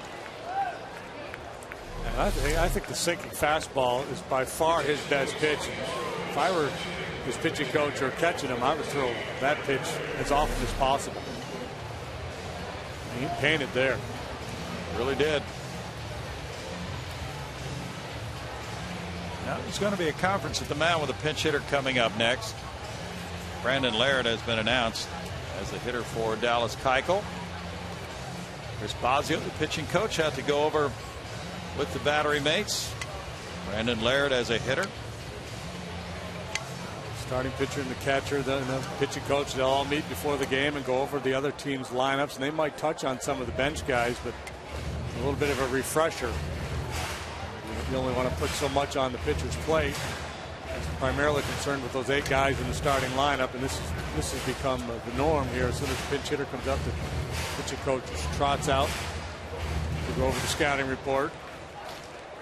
It's something I would like to see eliminated. I don't think it's necessary. Those are the numbers on Volstad. So whenever a pitch hitter comes in, if the pitching coach goes to the mound, that team has to make a $1,000 contribution to charity. There, now you're hitting on something. Brandon Laird 2-5. There's strike one. Yeah. Well, it's not necessary to do this. They go over the hitters before the game. Why do they have to remind them? Because they can't. He can only think of the 8 in their starting lineup. You give them extra guys, and it's too much. Okay. But I mean, it's, I think we're going to promote this. We'll call the commissioner. We'll call it scouting reports for whatever charity. Okay. You want to put out there. Sounds good. 5 pinch hit homers for the Astros. Brandon Laird hit his first homer at Pittsburgh in his second game as an Astro. Dallas Keuchel did not go 5 innings to qualify for a win tonight. He gave the Astros 4 innings of 1-run baseball. Tiptoed out of a couple of jams. Was an inspirational leader with his play on the field, yes. Dashing around the bases. Yes. Like Enos Slaughter. He could still be our player of the game. Nothing can happen between now and then that would change that for me. Right. He's already it. Somebody could get 3 home runs between now and the end, and still Dallas, Enos Slaughter Keuchel, player of the game. Well, he competed very well tonight. Everything he did. Laird hit the 2-run homer off Jason Grilli in Pittsburgh on Wednesday. Now he works the count as a pinch hitter, full. First major league home run. Hit 15 or 16 down at AAA this year for Scranton, the Yankees AAA club. At 25, I believe, in his best minor league season. He's got legitimate pop. Volstad checking Castro.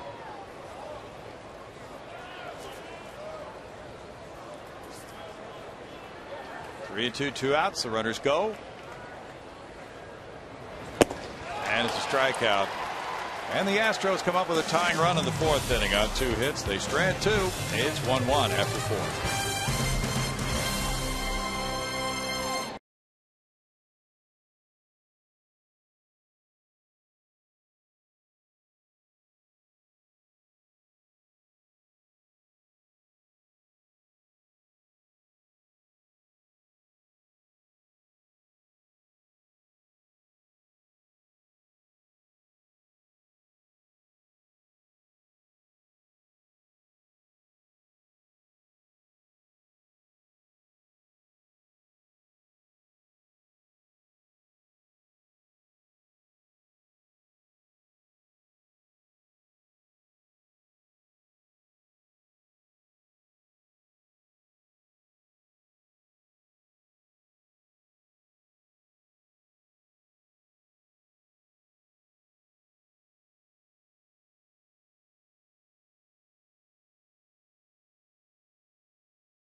asked us, what do you drive? Tomorrow night, Game 2 of this 3-game series comes your way here on Fox Sports Houston as Jordan Lyles goes to the mound, making his 42nd career start, 22nd of the season. It's his third against the Cubbies.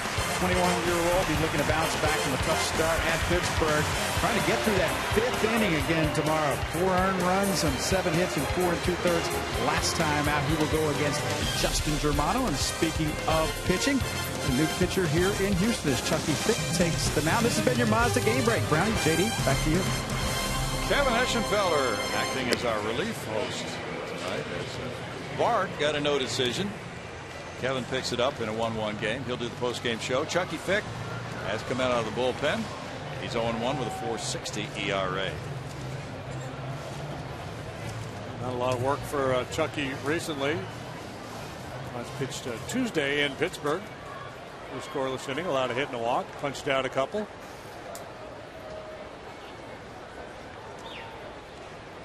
Came up from Oklahoma City on Tuesday. And it's Darwin Barney, first man up here against him. Barney singled to right field in the 3rd. He's 1 for 2, and there's strike 1 to him. Rockies are leading the Giants 3-1 after 3 in Colorado. Hunter Pence hit a home run though. San Francisco. Giants have a whole lot of Rockies coming up. I think 7 games against them in the next 10 days, plus a series with Arizona. Meanwhile, the Dodgers have a series with the Cardinals, and they have to go to Washington and play the Nationals. The schedule really favors the Giants out west. Barry Zito led them to victory last night over the Dodgers. It's 1-2. The Rockies, meanwhile, their starters have the worst ERA in the majors this year at 5.83. They've lost 5 in a row, and they have scored only 8 runs during their 5-game losing streak before tonight, but they're turning it around in this game.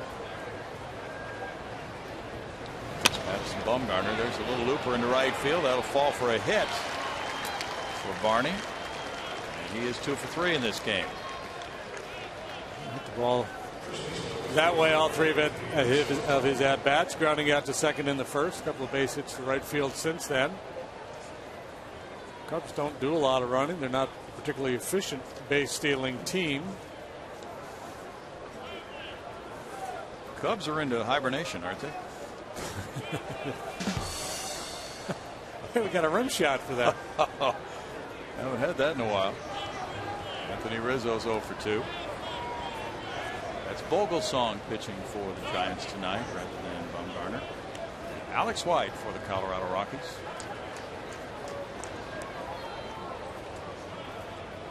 How long do bears hibernate in the winter? You think about 6 months? Most of it, yeah.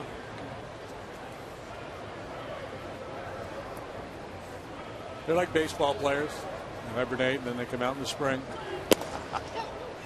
Needing to drop some weight. That's strike 1 for Chucky Fick. We can relate to that.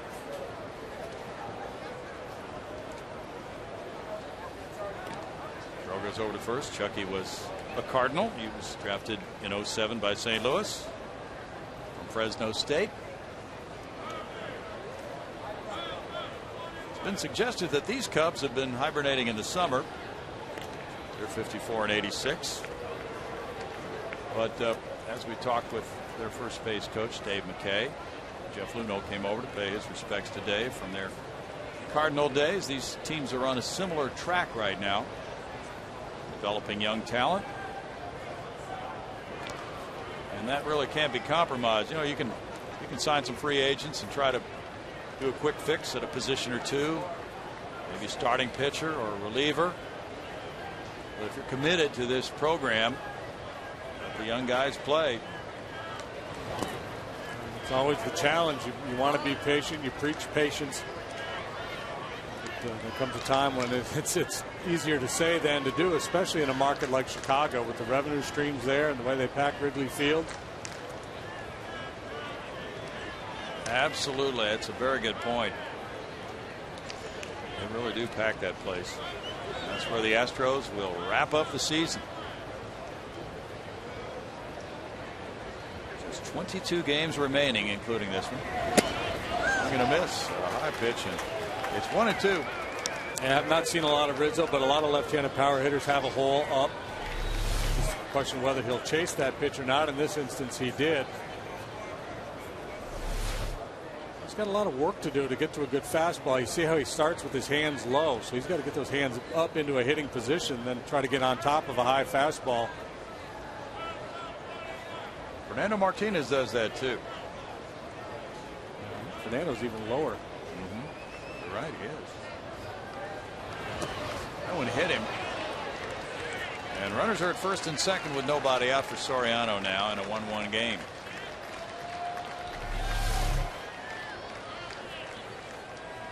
Base hit now, breaking ball off the toe of Rizzo, and the Cubs set up shop. First and second, nobody out for Soriano. AT&T has trivia for us tonight as Soriano steps up.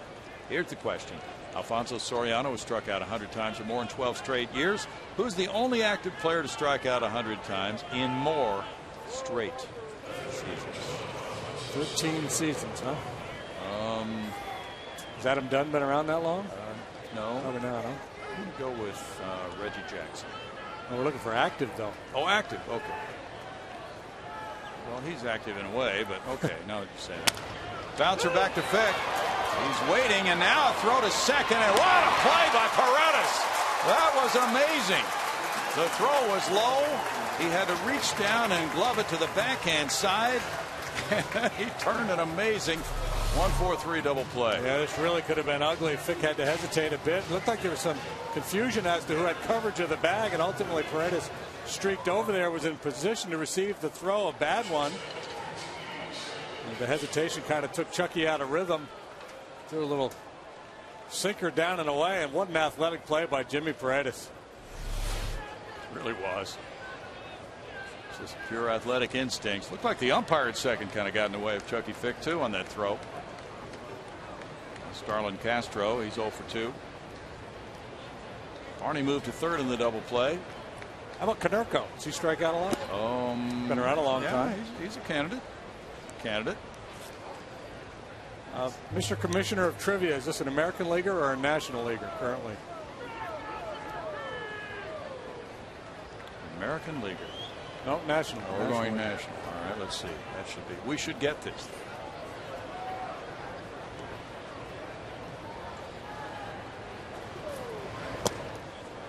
Puma?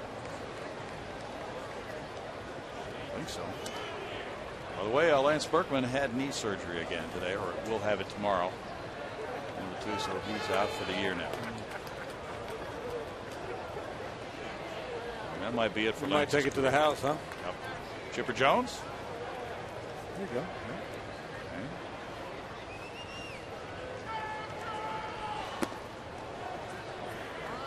So we're talking about somebody, what was 1999?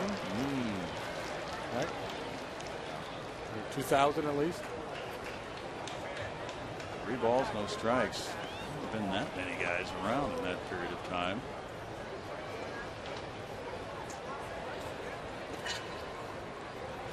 Obviously, he was a regular player, got a lot of at bats.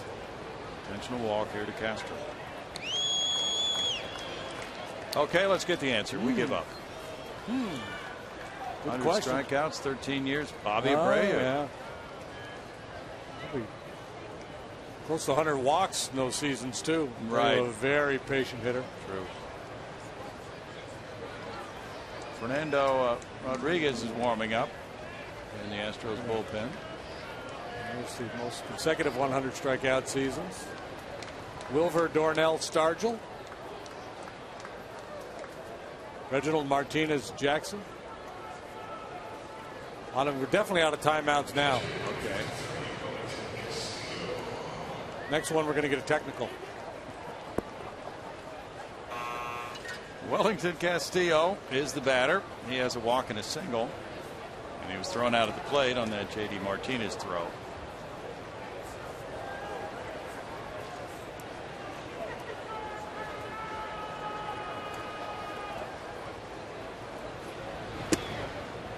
Ball one upstairs.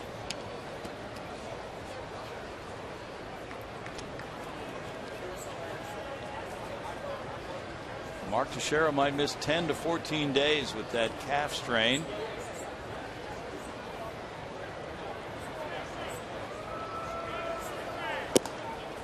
Sidearm delivery outside. It's 2 balls, no strikes. And Teixeira, I saw his comments on that headfirst dive into first. He wasn't really trying to do that. His calf just gave out on him. Oh, really? Yeah. He said, I can't remember going head first. And that was just as far as I could go. What a gamer. Still said he was safe, though, and he was. Really. 2 balls and a strike. Minnesota 3, Cleveland 2 in the 7th. Baseball fans may remember Robert Fick. He's Chucky's uncle. What did he do? He was an all-star. Played for the Tigers. Oh, the catcher. Yeah, left-handed hitting catcher, sure. Didn't realize he was related to that. Pittsburgh 3, Cincinnati 3, bottom of the 8th. Oh, the old whirling dervish. Yes. That didn't work out. Enjoy it, fellas. You've got 3 more weeks. Can't do it next year.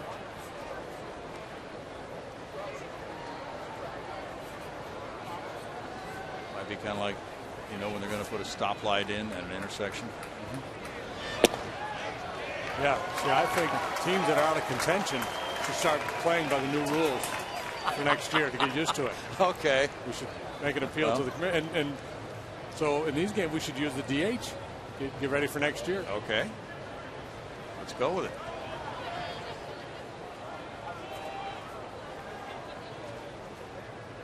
That's going to be subject of a lot of discussion over the winter. Who's going to be the Astros DH? Bouncer third goes foul.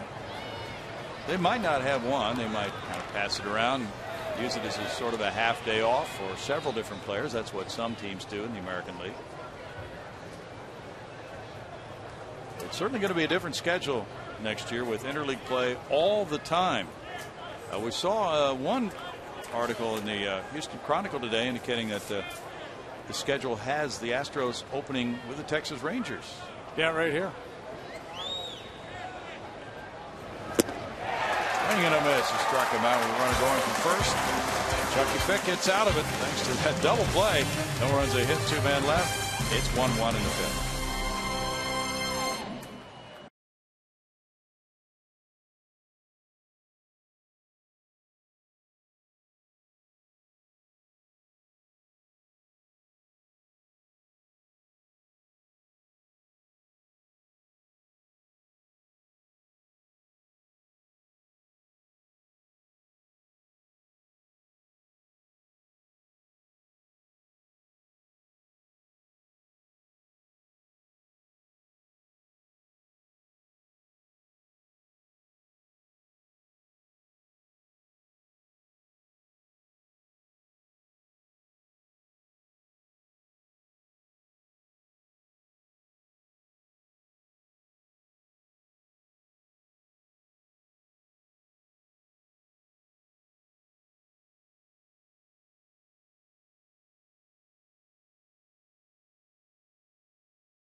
Tied at 1. Join the Astros tomorrow for game 2 of the series against the Cubs. It's Heroes Night. Before the game, all uniformed police, fire, EMS, active military, and veterans are invited to participate in the pregame ceremony on the field. Also, 10,000 fans will receive a mini U.S. flag courtesy of Arnie's Texas-sized party store. Go to astros.com/heroes for tickets. Guys, back to you. Thank you, Bart. We've got Bart and Kevin both here. Supposed to be a big game. Oh, it's a huge game. Sparky. You know, Sparky pitched for Tony D in the minor leagues. Did not know that. Yeah, I just found that out tonight. Oh, I did know that. Yeah, I remember hearing that now. Sacramento. Jimmy Paredes lashes one by the first baseman Rizzo. Up the line into the right field corner. He might get 3 on this. Chappelle digs it out. Paredes going for third, and he will make it easily. Well, it's a showcase game for him as he picks up his first triple after that spectacular double play in the top of the inning. How often do you see back-to-back leadoff triples? Maxwell did it in the 4th. Paredes does it in the 5th. Hit so sharply, Rizzo couldn't even react, and then a little difficulty getting it out of that corner for Chappelle. Not so much, just had to wait for it to come all the way around to him. Run, Jimmy, run! You can stretch it out.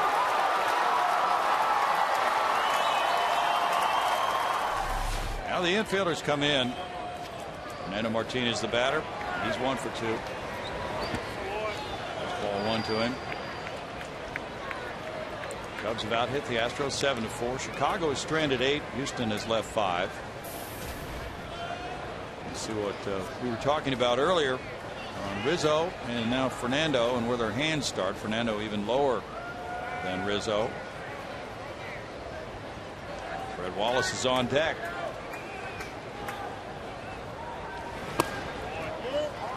It's 2 balls, no strikes for Fernando Martinez. The Phillies and Kyle Kendrick beat Miami 3-1 on 3-hitter. Kendrick goes to 9-10, beating Wade LeBlanc, who's 2-4. Antonio Bastardo gets his first save, and Dominic Brown hits home run number 2. Phillies are 1 game below 500. Still some fight in the Fightins. Yeah. Being here for 4 over the weekend. Fun team to come out and watch. Yes. Play. They got a lot of star power with Utley and Howard back. All that frontline starting pitching. Sure do.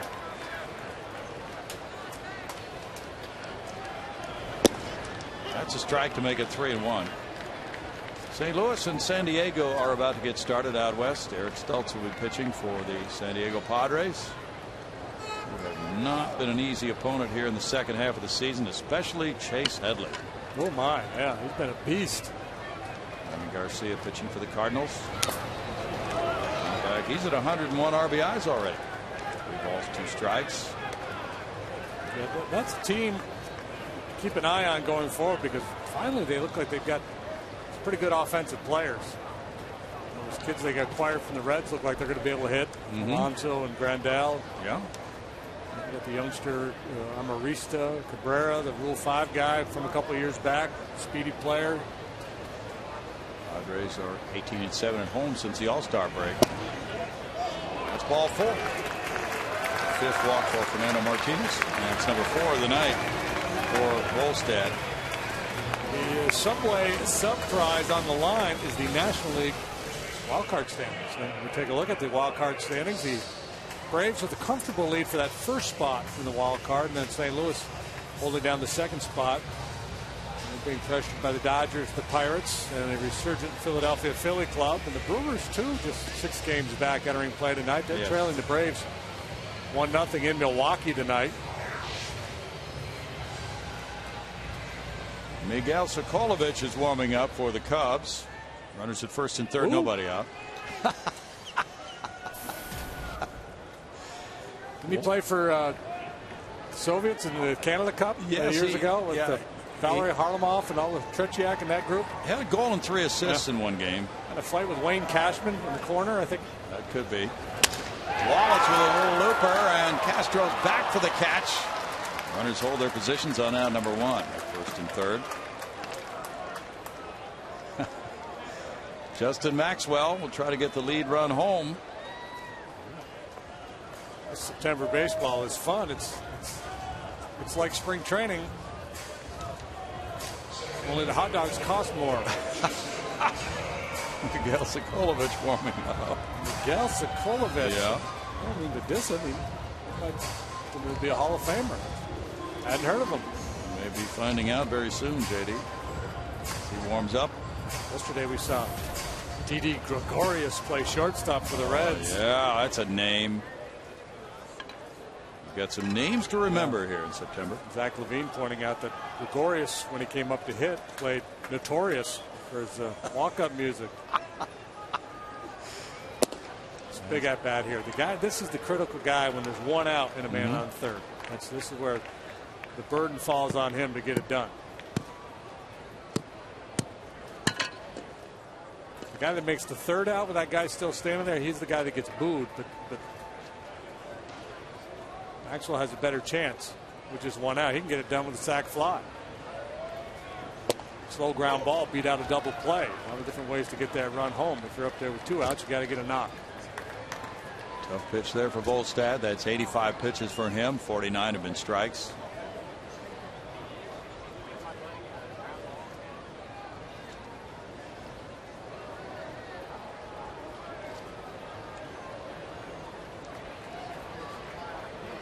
Hanging the breaking ball. Bouncer goes foul. Struck him out looking at a fastball his first time up. Hung him a breaking ball last time, and must have hit it up there at Tal's Hill. So I'm guessing he's going to try to finish him off with a heater. If he throws him a breaking ball, he'll try to keep it off the plate. Sinker.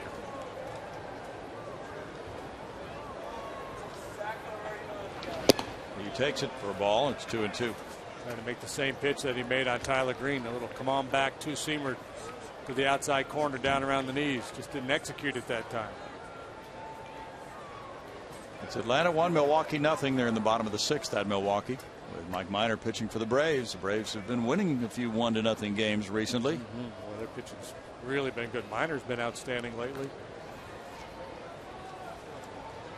You know, the way it stands right now, Washington has the best record in the National League. So if the season were to end today, the Nationals would play the winner of the wild card playoff. Which right now would be Atlanta and St. Louis. And then it would be Cincinnati and San Francisco if the season ended today. All right, well, let's shut her down. Let the games begin. No, it was so much fun last year on that final day of the year. Well, that was the wildest final day ever. Just crazy things happening, big comebacks. Tampa Bay beating the Yankees. Baltimore beat Boston. I think it was just really nuts last year.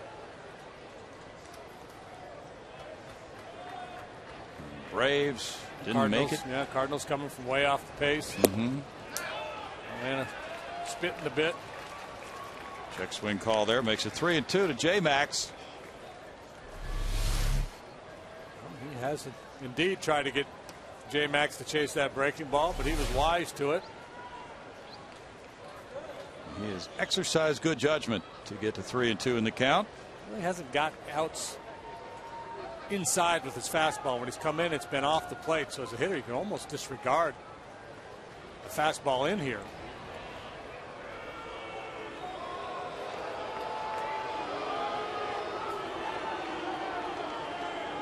Peralta's pitching tonight for Milwaukee.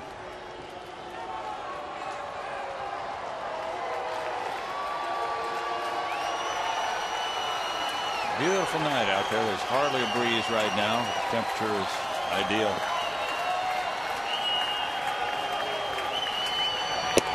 Swing and a miss, and that is a huge strikeout for Volstad. Number 4 for him. Yeah, he just reached back and tried to uncork his best fastball. You see Castillo set up down and away. He didn't hit his spot, but he had enough life on it and had shown enough breaking stuff to get it by Justin upstairs. Now it's Jason Castro. He singled to right to bring home Maxwell in the 4th inning. He's 1 for 2. Talked about the burden being on Justin there. Now it's an opportunity for Castro to pick up his teammates. First Wallace, then Maxwell with empty at bats with that man on third base in a tie game. He's got a chance to be a hero. He can't be the player of the game because we're giving that to Dallas Keuchel already for running around the bases the way he did.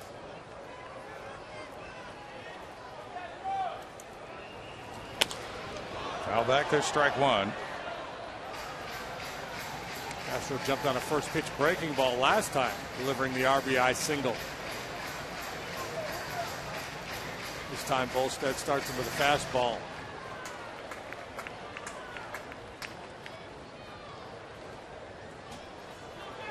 It's Oakland at Anaheim to play the Angels. They're just about to get started. Jared Parker going for Oakland and Dan Herron for the Angels. Both those clubs have been playing good baseball lately.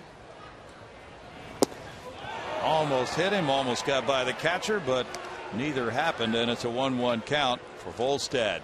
Angels have won 6 in a row, 9 out of 10. A's have won 3 in a row, 7 of their last 10. They're 3.5 games behind the Rangers. And then the Angels 2.5 behind Oakland. Angels swept Detroit over the weekend. They won 6 in a row, as you mentioned. It's going to be a good series. Volstead all over the place. He's fallen behind 2-1, but in a 1-1 game, he made the pitch that got Maxwell. And if he makes another one, he can get out of this.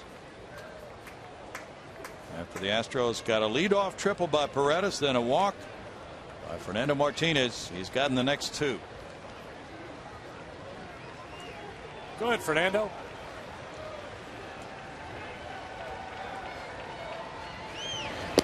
Way outside. Now 3-1 to Castro. 93 pitches for Volstead. Last time out at Washington, he gave up 9 hits and 5 runs in 5 innings. 3-1, 2 outs.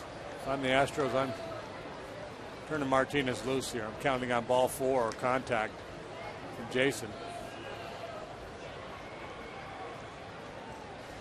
Not going.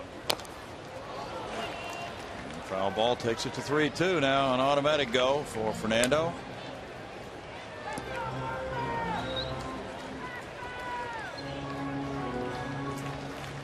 Well, the White Sox have just exploded at home against Detroit. They've scored 4 in the 6th inning, still batting. They've had homers from Alex Rios, number 23, and A.J. Pierzynski, number 26.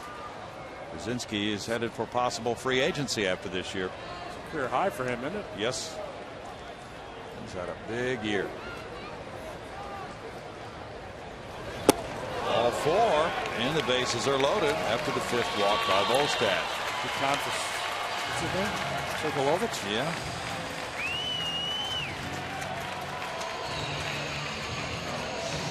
Yeah.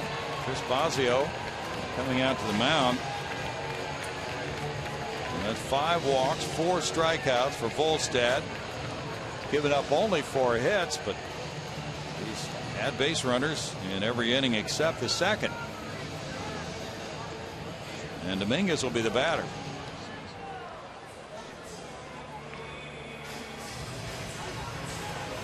We talked about it earlier, the low run totals in the games between these two teams. Two teams that have struggled in every facet of the game this year.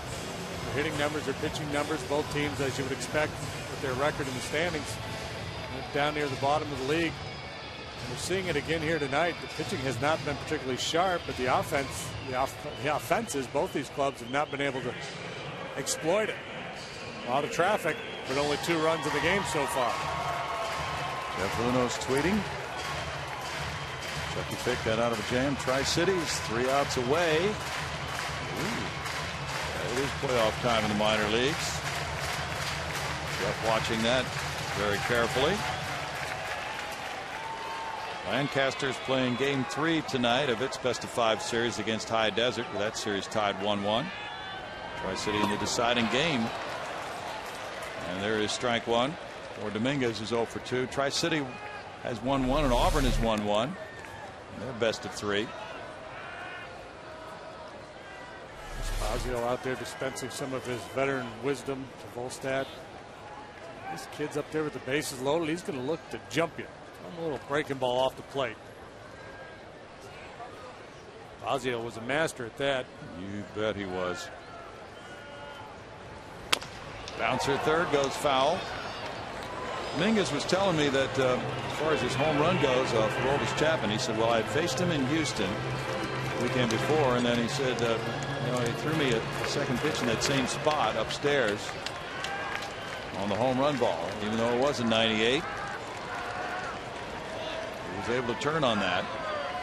Astros 13 hits and 96 at bats with the bases loaded. Up. It's 1-2. Not sure, but I think Castillo wanted that ball up. I just thought this was absurd. Get back down in your crouch. So subtle. Now what you do is stand up like that and then go down at the last minute. Oh, yeah. Tony Pena style. Ground ball to Barney. Over to Rizzo. And after a leadoff triple, the Astros come away with no runs, 1 hit. They strand 3, and after 5, it's tied at 1.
Replay, we take a look back at an unusual double play. Ground ball, Soriano back to Chucky Fick. The umpire crossing in front of him. He throws low. Jimmy Paredes somehow makes the catch and then gets a strong throw on to first.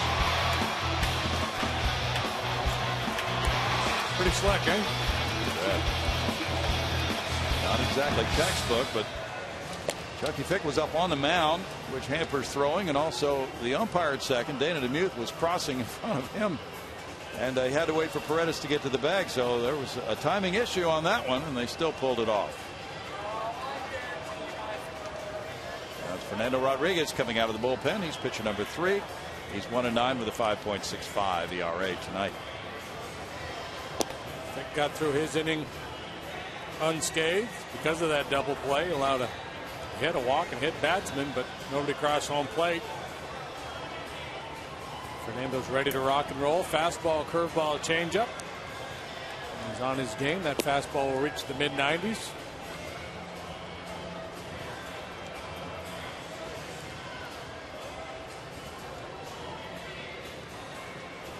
On his most recent outing in that Cincinnati game Saturday night, he went 2/3 of an inning, allowing 1 hit, no runs. He tried a play at home on a little dribbler and threw it away as the Reds won the game 5-1. On an infield hit by Valdez. Now he'll be facing Josh Vitters leading off the 6th inning. Vitters is 1 for 2. In that Tri-City Auburn game, it's 16-7 after 8. Tri-City leading Auburn. And strike 1. So Fick in 1 inning, allowing 1 hit, no runs. Had a walk, a strikeout, and a hit batter. He threw 19 pitches.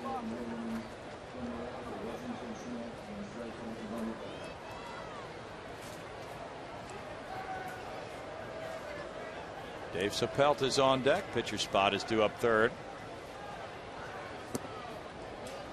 It's a 1-ball, 1-strike count.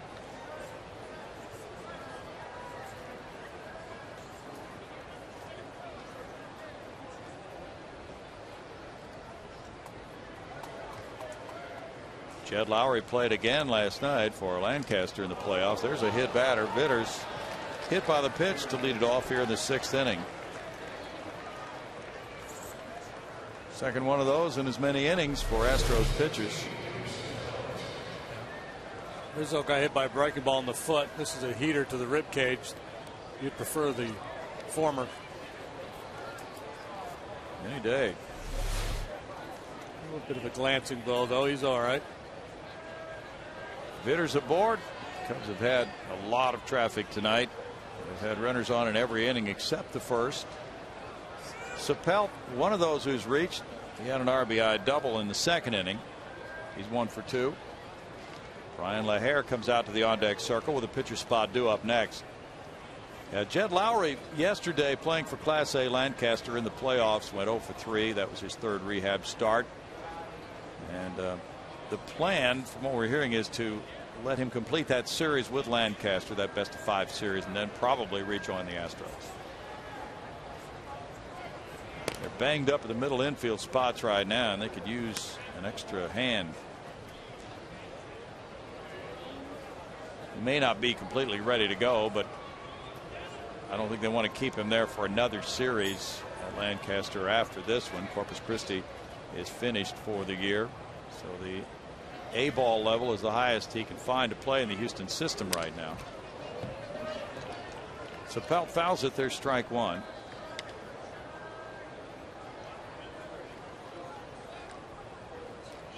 Sokolovich and Russell warming up. Now, back in the day when Harry Carey was doing Cub games, he used to try to pronounce guys' names backwards. He would have had fun with Sokolovich. Oh, he would have had a field day. You know, Steve. What is it he used to say about Mexicans catching pop-ups? Yeah. That was a beauty. Yeah. They should be good at them because spend all the time in the sun or so. I don't know. That was about it. Harryism,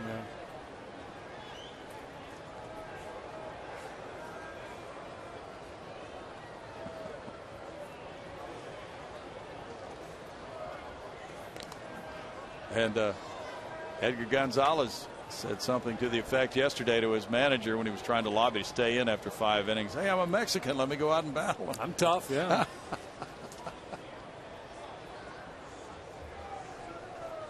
1 ball, 1 strike to Dave Sapelt. He's had 12 at bats with the Cubs.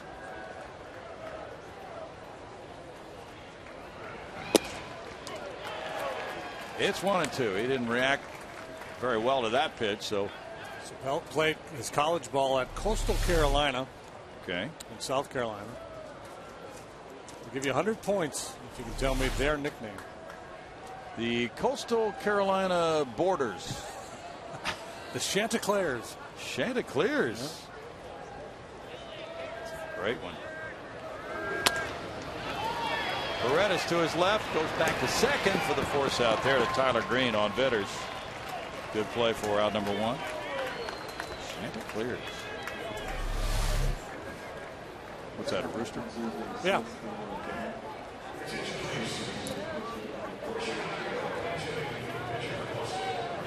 I guess because South Carolina taking the Gamecocks, so they had to. Oh. You got it. Now Brian LaHare is a pinch hitter. Volstad in 5 innings tonight allowed 4 hits, 1 run. He walked 5 and fanned 4. And LaHare, 6 for 22 as a pinch hitter, has a homer off the bench and 2 runs batted in. And an outstanding first half, and got himself named to the All-Star team. Yeah, what a bizarre year it has been for him. A journeyman type player who gets off to a great start. Not really guaranteed a spot with the Cubs at the start of the year, but he continued to hit, so they kept him in the lineup. He makes the All-Star team. Now he's a bench guy. It's a little hard to accept, isn't it? Get a reset next year. I'm guessing somewhere else other than Chicago now that they've got Rizzo. He was selected to the All-Star team by the player vote. And since June 6th, he's hit 197. 31 for 157.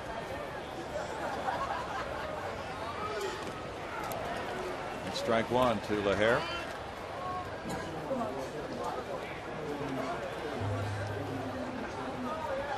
Volstad could get a win out of this if the Cubs take the lead and protect it. Their bullpen has a 4.77 ERA. The Reds are batting in the bottom of the ninth, tied with the Pirates 3-3. Lefty Tony Watson in the game for Pittsburgh. And they have now gotten the Reds out in the ninth. They're going to the 10th, tied 3-3.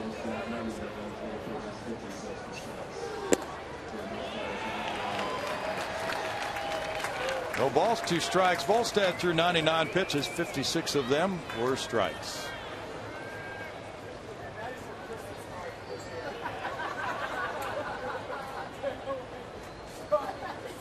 It's Atlanta 1, Milwaukee nothing. They played 6 at Miller Park. Oakland got a run in the first at Anaheim against the Angels, leads at 1-0 after 1. It's just been such an amazing year for that Angel center fielder, Mike Trout. Foul back, robbing home runs, hitting home runs, stealing bases. He has been absolutely amazing this year. Slam dunk rookie of the year, and I guess you'd have to say odds on favorite MVP, wouldn't you? Probably is. The way most of the conversation's going. Yeah. Yeah, when you look at the Yankees, they don't seem to have a clear-cut MVP choice. I think Josh Hamilton is certainly in the conversation. Miguel Cabrera. And if the Rays make the playoffs, maybe a B.J. Upton type guy, but they've done so well with pitching too.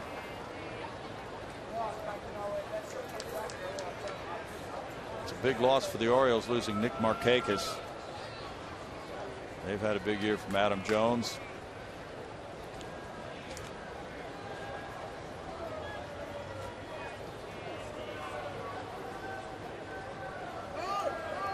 Time was called. It took a long time there at the stretch position, and too long for LaHare. And this date in 1889, Giants pitcher Mickey Welch, he strikes out as the first pinch hitter in Major League history. I wonder if the opposing pitching coach went to the mound to give his guy the scouting report on Mickey Welch. Absolutely, he did. You know he did.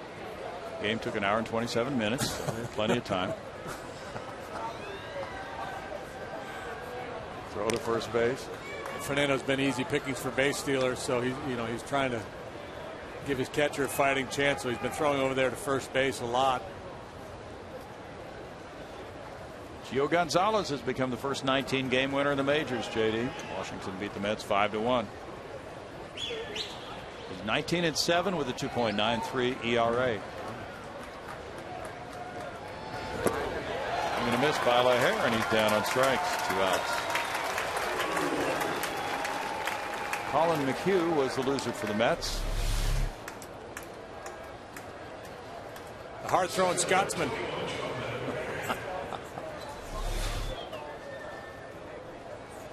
Now it's Mather, and Mather singled in the 4th inning to go 1 for 3.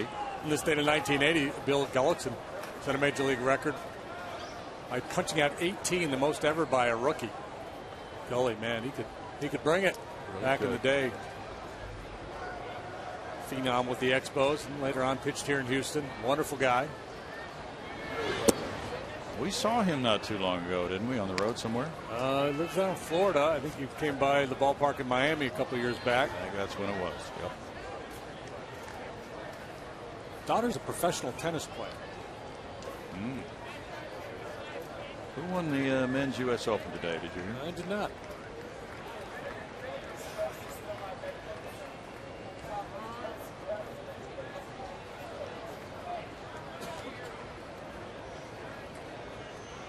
It was a thriller between Andy Murray and Novak Djokovic.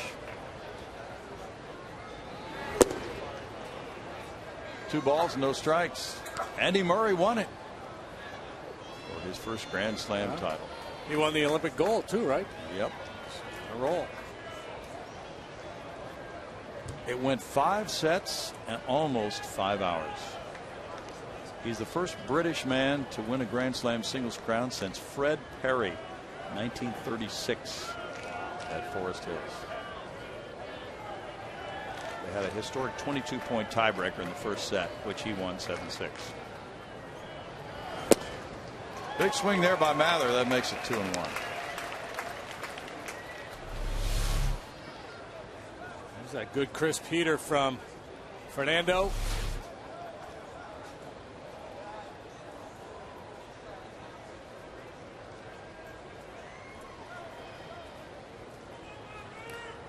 Mather, a former Cardinal, in center field tonight. Joe was drafted in 01 by St. Louis. He looks at a strike to even the count at 2-2. Mather was the first Cubs outfielder this season to hit a home run. That was in their 22nd game, because Soriano was in a home run drought early in the year.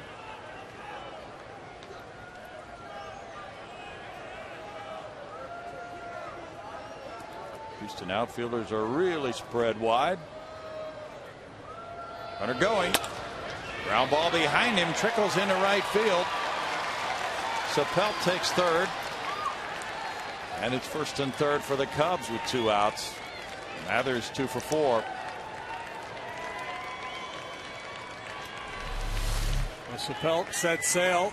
Paredes breaks the cover, and Mather just dribbles it through the hole on the right side. You know, the irony is, Fernando on the mound, and he's so slow to home plate, the likelihood you're going to throw Sapelt out there is very, very small. I guess it's difficult to argue that you shouldn't cover and just concede the base.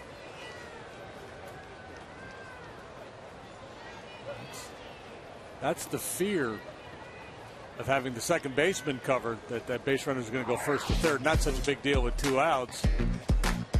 The Oakland A's are hot since June 12th. They've gone 53-25. Cole DeVries is 2-0 this month. Chase Headley 19 runs batted in September. Markakis is out. He could be back for the World Series. They say that would be about the earliest.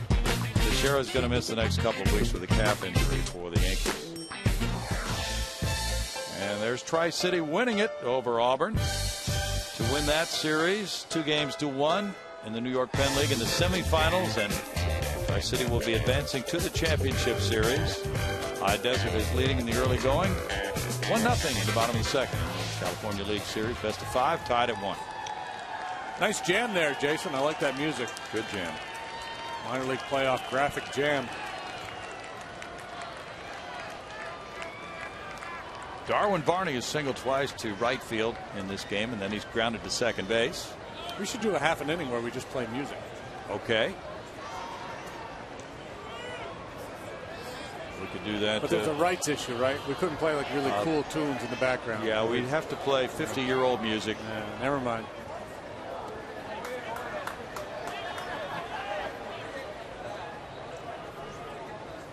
Well, maybe a nice symphony. William Tell Overture would be appropriate. Here's ball 1. Hey, here's a fun note. In 1989, 5 days after hitting a home run for the Yankees, Deion Sanders returns a punt for a touchdown. Nobody had ever done that before. In the same week.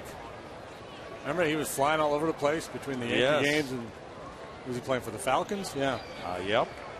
And he would, he'd leave during the playoffs and go play an NFL game, come back to his playoff team. Flying in private jets. 1 ball and 1 strike. We don't have anybody in the multi-sport variety right now, do we? We had Bo Jackson, Deion. No, nobody in that category at all. And of course, Deion was able to preserve himself very well on the football field for baseball. He didn't hit a lot of guys. No. Just knock down passes and return punts. This one gets behind Castro, and here comes the runner scoring to give the Cubs a 2-1 lead. Sapelt scoring from third. The ball that slipped by Castro, and Mather taking second. Well, so I thought it was not that significant that Sapelt was able to go first to third on that base hit, but it proves to be very important as he comes home as this ball trickles through the 5-hole on Jason. That's something he's really going to have to tighten up next year, and hopefully full year playing after the surgery, he'll be better, more mobile back there next year. And that's a tough one for the go-ahead run score on that, because Fernando's got to be able to bury that curveball. Strike. That makes it 2 balls, 2 strikes now. Got to be able to get that curve down and occasionally bounce it so he doesn't hang that pitch.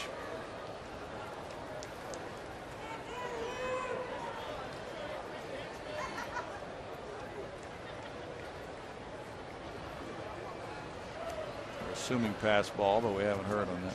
Oh, it's ruled a wild pitch. Okay. Yeah, when you look at the stats, the Astros have yielded a lot of wild pitches this year. Wild pitches are charged when a base runner advances, and a lot of times it's on the pitcher, but more times than not, I think it's on the catcher and his inability to corral that pitch in the dirt, to keep it in front so the runner doesn't advance, especially when the man on third. And it's one thing if you block and it kicks away and the guy goes from first to second, sometimes you can't prevent that. But if it gets all the way through you to the backstop, you give up that run. Out of the way. So who would you say, you know, Mike Matheny, Brad Ausmus come to mind on catchers who were just almost ironclad at blocking balls in the dirt? You know, most are. You know, it's, you know, and obviously some are better than others. Yeah, those two come to mind. Like Sosha, I believe, was very good at that. Maybe he's just good at blocking anything. Yeah. Oh! Around the head of Barney, and he takes a walk.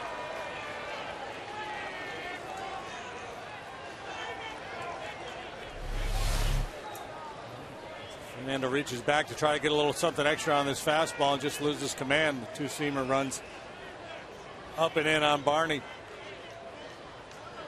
And Tony D making the slow stroll to the mound. He's going to bring a lefty in to face Rizzo. Oh, Fernando Rodriguez will be replaced by Xavier Cedeno with the score. Cubs 2, Astros 1, top of the 6th, 2 on, 2 outs. Back in a moment.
Xavier Cedeno comes in to create a lefty-on-lefty matchup with Anthony Rizzo. Rizzo is 0 for 2, and he was hit by a pitch.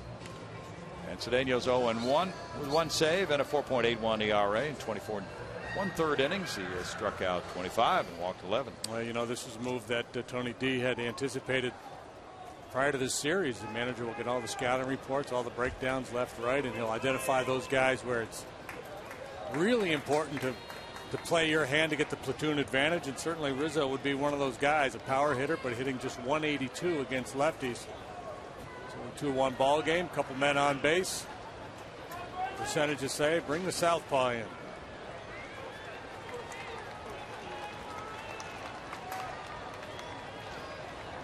2 men on, 2 out. Beretta's playing deep at second. There's strike one on a check swing try.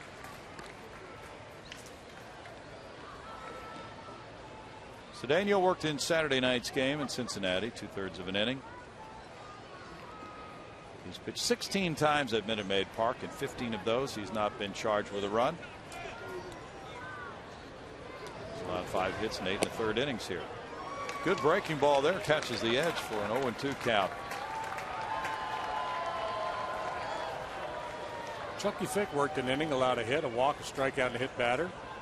Fernando, 2/3 of an inning, a hit, a walk, a strikeout, and a hit batter. That's amazing. That's baseball history. That's why you come to the ballpark. Okay. Swing and a miss, and Rizzo was soft on that swing. Striking out to end the Cubs' 6th inning.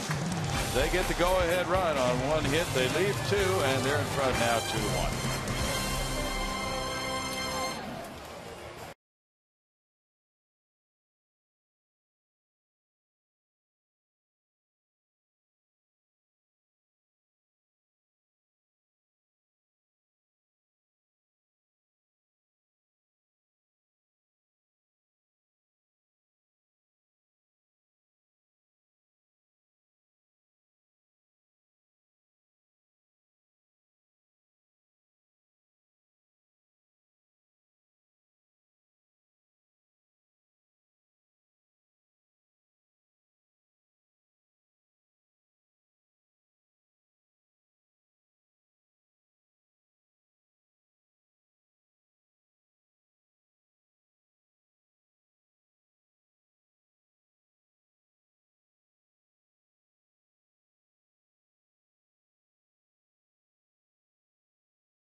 The 26-year-old right-hander Miguel Sokolovich from Caracas, Venezuela. And in 2 games, he has no decisions, an ERA of 3 in 3 innings. Recall from AAA Iowa, September 2nd. Our first look at Miguel Sokolovich, JD. Yeah. See what he's got. Bring it on, Miguel. They had good numbers at AAA between Norfolk and Iowa. 4-0 with a 2.11 ERA, 2 saves and 31 relief outings. Made his debut with Baltimore earlier this year and had a 6.97 ERA and 6 relief outings. Originally, he was signed by the Red Sox in 2004, and he was picked up on a waiver claim by the Cubs from Baltimore. A little bonus trivia. Who was the first grandfather to hit a home run in a major league game? That's a good one. I'm going to go with Ken Griffey Sr.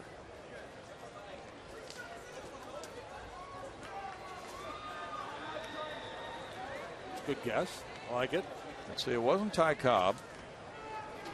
Not sure. Hopefully we'll get the answer sometime as bottom of the 6th inning comes along. Because we'd be very unhappy to go home without that answer, JD. We have to assume it's somebody in their late 30s, early 40s, probably, right? Yeah. JD Martinez, the batter. He has grounded out and walked. There's strike 1. How about Satchel Paige? Minnie Minoso. There you go. I like that one.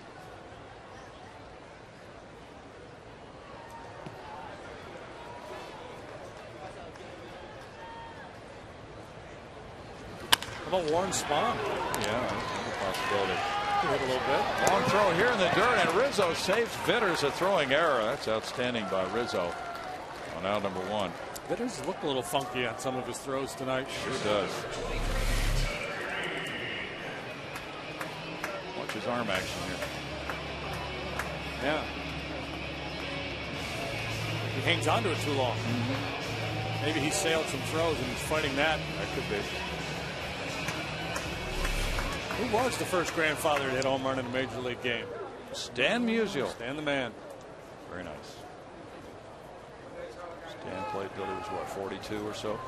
Ended up with the same number of hits at home as on the road in his career. That's nuts. 1,800 something. Tyler Green looks at ball 1. So what's the Sokolovic?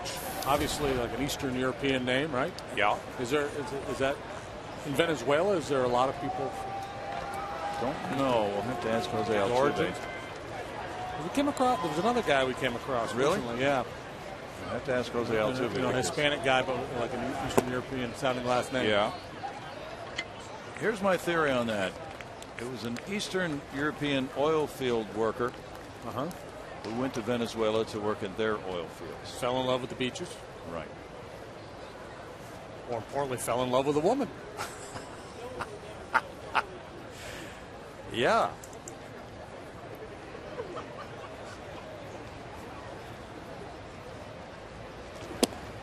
Boots says it might have been Vladimir Nunez that you're thinking about. That's right. See? 3 balls. Well, it could be a couple things, JD. It could be the desire to escape where they were living in Eastern Europe or in Russia and go somewhere warm, no matter what happened in that warm country. That's a 4-pitch walk to Tyler Green. But somebody out there will email us and give us some real reasons instead of the joking reasons that we make up. Now, Brandon Barnes is going over toward Dave Clark. He's coming up to pinch hit here. And he wants to see Dave giving those signs to the runner at first, Tyler Green, in a 2-1 game. He would not be sacrificing. There's 1 out in the inning. But as he steps up, he's pinch hitting for Cedeno. Cedeno in 1/3 of an inning, like no hits, no runs, no walks, 1 strikeout. 179 for Brandon, 1 homer. He's driven in 5. As a pinch hitter, he is 1 for 4, and that 1 pinch hit was a homer. He takes, and there's ball 1.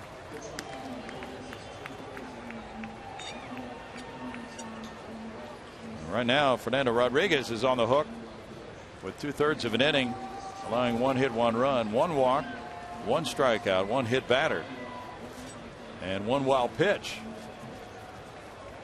So that's something in every category of the pitching line we have in our scorebook. That's pretty odd. Throw goes over to first base on Green. We should be playing baseball bingo. Would have filled that in when he got that hit by pitch. Would have had him. That's true. That whole row covered. James Russell's warming up. Something we haven't played all year. Yep. What's going on here? We need to play this baseball. This would have been the year to be playing too. Yes. Oh, you got fake to third, go to first move on your card? Put your penny right there. Okay. Now it's 2-0, and Tyler Green is a good base stealer. He has 10 steals and 14 tries. Catcher goes to the mound for the 10th time in the game. Cover that square. Fernando.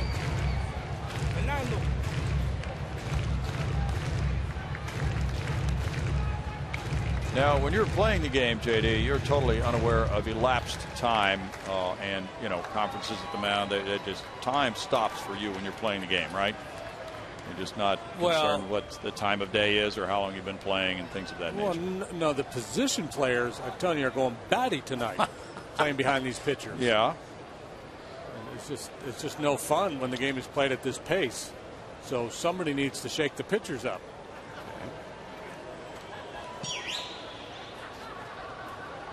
But that's not easy to do when you got so many young guys that are just trying to feel their way around. And you know, you don't want to just don't be barking at guys, telling them to hurry up. You guys trying to make a living, trying to figure it out there. Right. But these guys on the infield have to go into a knee bend before every pitch. Concentration layer. I guarantee. Starlin Castro out there. He's just running through his iPod library in his head, singing every song he knows. Thinking about what he's going to have, what Steve Perry's featuring in the post-game spread. That might not be what you want if you're Sokolovic. Sokolovic would be better off working more quickly. It's not on him. Most of the guys in tonight's game very, very deliberate. This is a very deliberate game, so we're bound for extra innings. You know that. Strike makes it 3-2 now. It's incumbent on the umpires to make sure that doesn't happen. Well, did you see the comments of Mark Teixeira after he was called out? They just want to get out of here. Yeah, and that's with two teams in a pennant race. Yeah.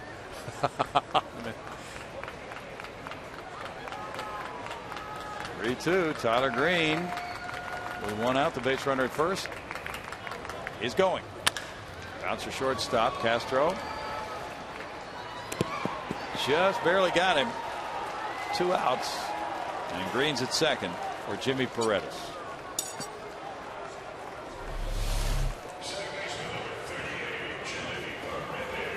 Castro's got a good arm, so he's able to lay back, get that big second hop, and still get Barnes, who gets down that line pretty well. Now it's Dale Swaim. He may want to turn Paredes around, have him bat right-handed. Yes, he's going to the lefty. Russell in the bullpen after Sokolovic gives him 2/3 of an inning. Did not allow a hit. He walked a man, and that runner at second is his responsibility. With the Cubs up 2-1, they make a pitching change, and we will be right back.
Buccaneers take on the Giants as New York looks to bounce back from a tough opening day loss.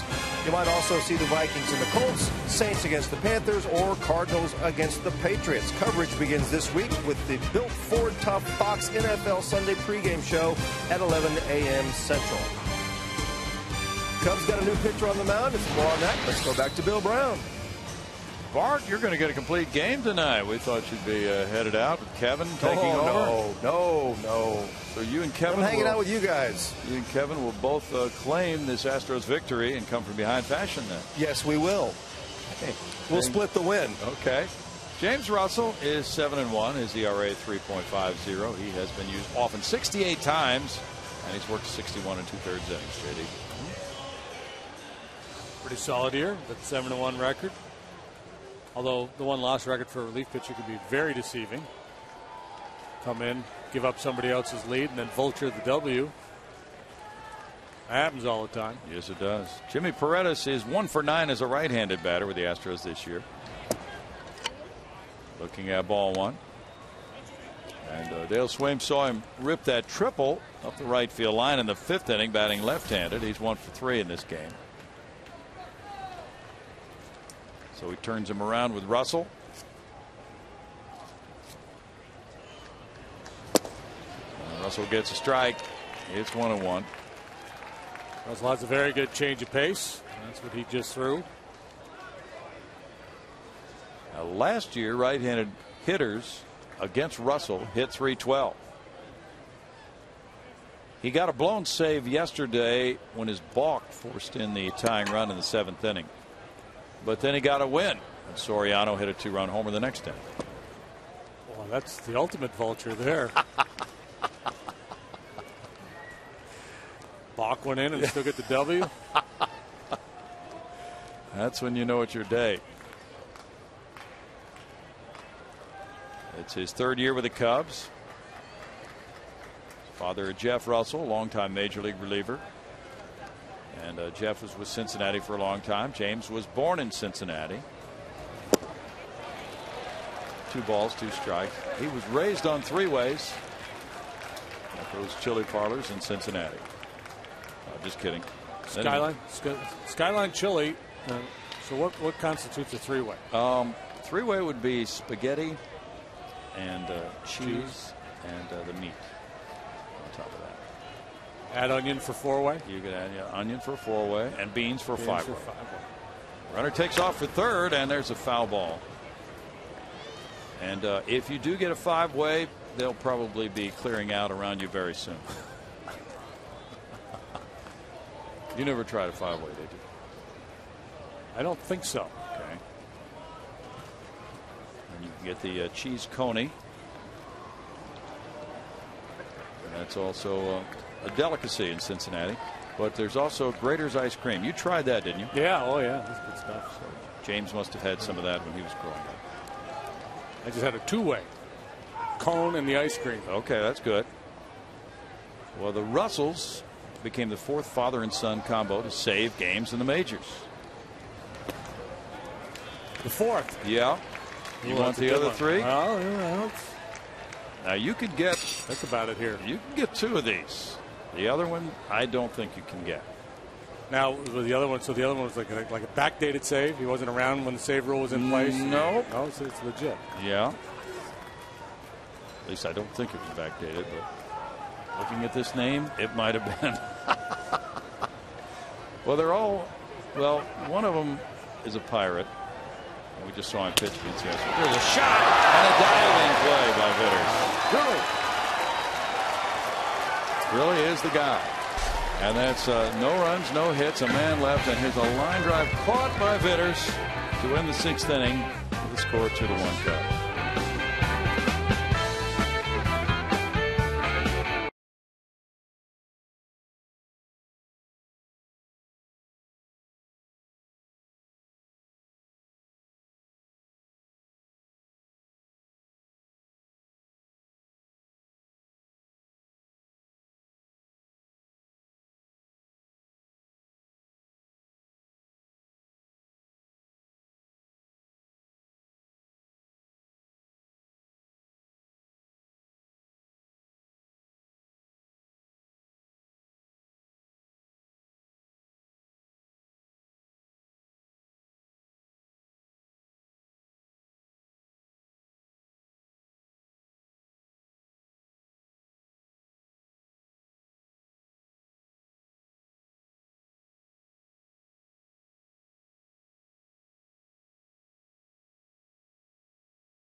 Astros baseball on Fox Sports Houston is brought to you by Hyundai. fuel efficient, affordable, stylish, and safe, it's probably a Hyundai. And by AT&T, rethink possible. And it's not true that the sponsors made this game go extra slow just so they could get their messages into different people than usual. They had nothing to do with it. No. Well, Greg, we have a note from Cincinnati that Aroldis Chapman has been removed in the middle of an inning, and that was the first time this year that has happened. I saw a note where he was only getting up to 92, 95, too, and they're a little concerned. One of the tweets says he can't throw a strike. He's sitting 92, 95. Something is amiss. 3 walks in the 10th and rarely above 95. Hector Ambrose is 1-0. His ERA 5.14 in the last 3 games. He's worked an inning and 2/3. And he's given up 1 hit. He comes into the 7th inning, and it's Alfonso Soriano leading it off. He's 0 for 2 with a walk. Hector got his first major league win Friday night. That was his 42nd career appearance in the big leagues. And he delivers ball 1. That was when the Astros came from behind to beat Aroldis Chapman. Ambrose had come in to work 2/3 of an inning to finish out the 8th. And the Astros turned it around with a big 3-run ninth. It's 2-0. Miguel Sokolovic in 2/3 of an inning allowed no hits, no runs, 1 walk, and no strikeouts. Soriano takes a lot of heat for the deficiencies in his game, but at the end of the day, he's had a nice career. You see there more home runs than Joe DiMaggio. Soriano 40 plus with Washington before becoming a Cub. He's been a solid run producer throughout his career. Sandwich there between DiMaggio and Ralph Kiner. What a sandwich. 3-1. The attendance tonight is 13,121.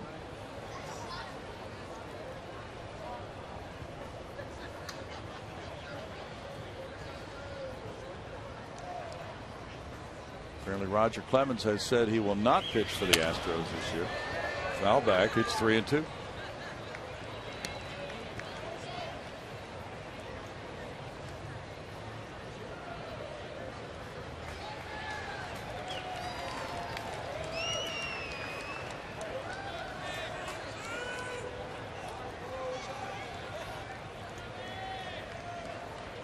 Ambrose is from Southern California. Runs that one in and gets a foul ball on Soriano to keep the count at 3 balls, 2 strikes. Well, this bullpen has undergone quite a major change for the Astros as the season has evolved with the trades and other moves. Jay Chapman is warming up for the Cubs.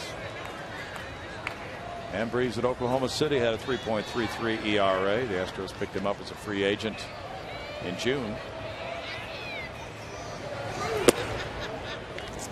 Soriano takes a leadoff walk. Second time Soriano has walked tonight. That's fairly rare. Alfonso usually up there hacking. Only 35 all year for Soriano.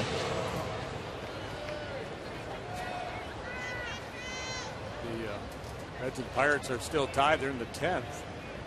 Brewers have come back on Atlanta and put a 4 spot on the board in the bottom of the 7th. Milwaukee now leads Atlanta 4-1. Giants trailing the Rockies 6-2, top of the 7th in Denver. Big cut by Castro, strike 1. Good lane changing slider right there from Ambrose. Yep. Hunter Pence hit home run number 20 in that ball game for the Giants. Hunter's come alive the last week or so for them. Marco Scudero has really been an impact guy for the Giants since going over there. He's going to be a free agent, JD, unless they re-sign him. Line shot into left center field. Wide open space is out there. Soriano is to third base. He's being held there by Pat Listash. On the double by Castro. Second and third, nobody out. Castro takes his hitting streak to 8 games with his 24th double. So after that one really good slider, he comes back with another one that just backs up. The old cement mixer drifting back over the inside part of the plate. And the Cubs now in a great position to play add-on here as we move into the later stages of this ball game. Infield in for the Astros with nobody out. 24th double for Castro. Second and third, nobody out for Castillo. Now Tony DeFrancesco is making that walk toward the mound.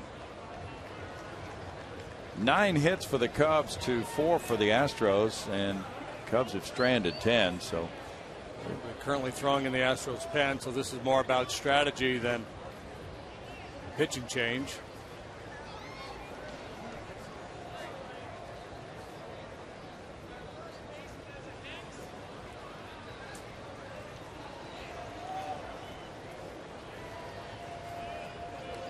Tigers are batting in the top of the 9th at Chicago, trailing the White Sox 6-1. Gordon Beckham added his 14th homer to the shots by Rios and Pierzynski earlier.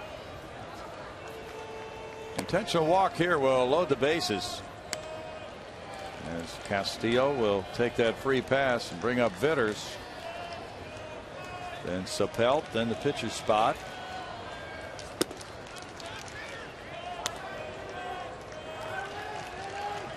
Give the Astros a force at any base, and Vitters is 1 for 2 and was hit by a pitch.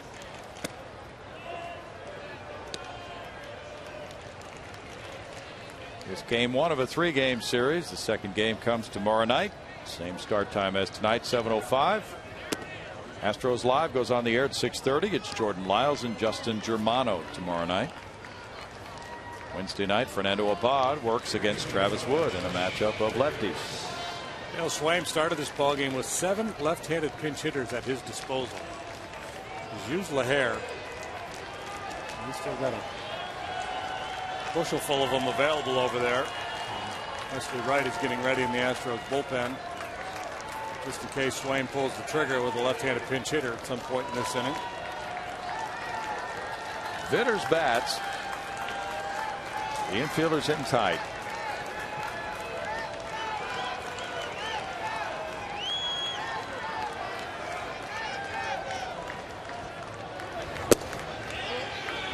Ball 1 just outside apparently.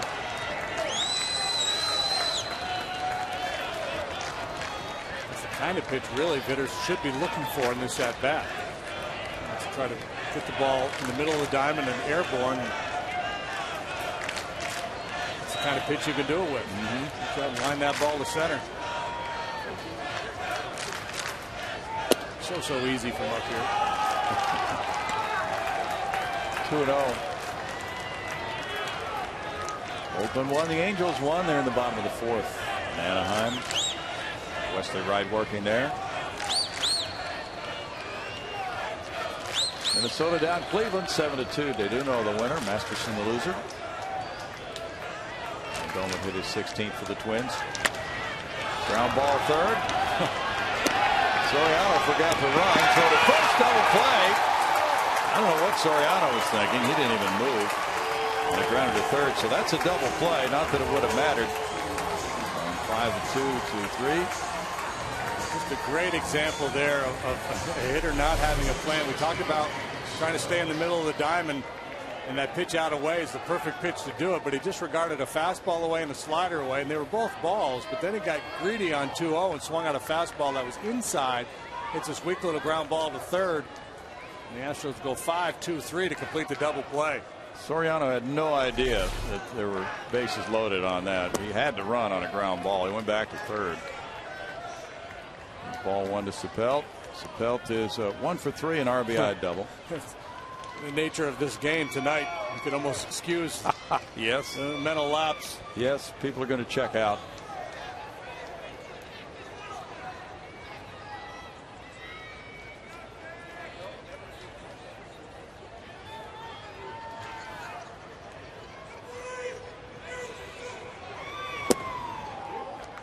It's 2-0, but now with that double play, it gives Ambrose an excellent shot at getting out of this.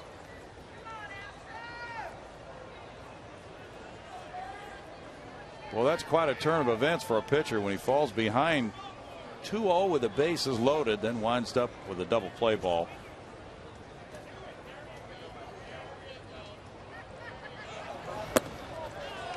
Now 3 balls, no strikes.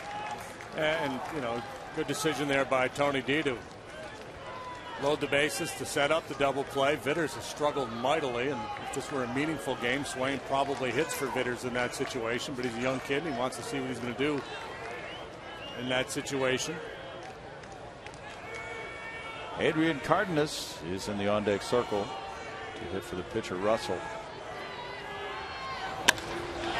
In the air, long way to left center field. Long run here for J.D. Martinez, looking up, and that one bangs off the wall. 2 runs are home to make it 4-1 on a double by Sapelt. And he hit that ball, and that was a flyer. This is the Dave Sapelt show here tonight. His second double. It's tough for Ambrose after getting the big double play. Fastball over the plate. Sapelt, he thought he got all of it. He was breaking into his home run trot.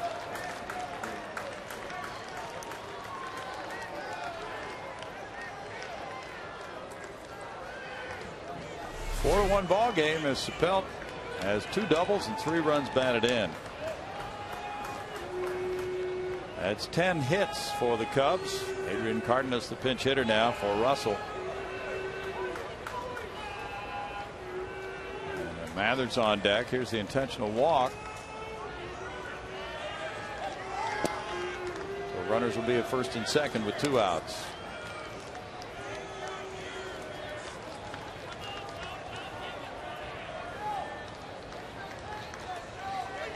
Cubs have left 2 men on in the second, third, fourth, fifth, and sixth. Total of 10 men left on in the game, and they'll have 2 men on here with Mather coming up, and he's 2 for 4.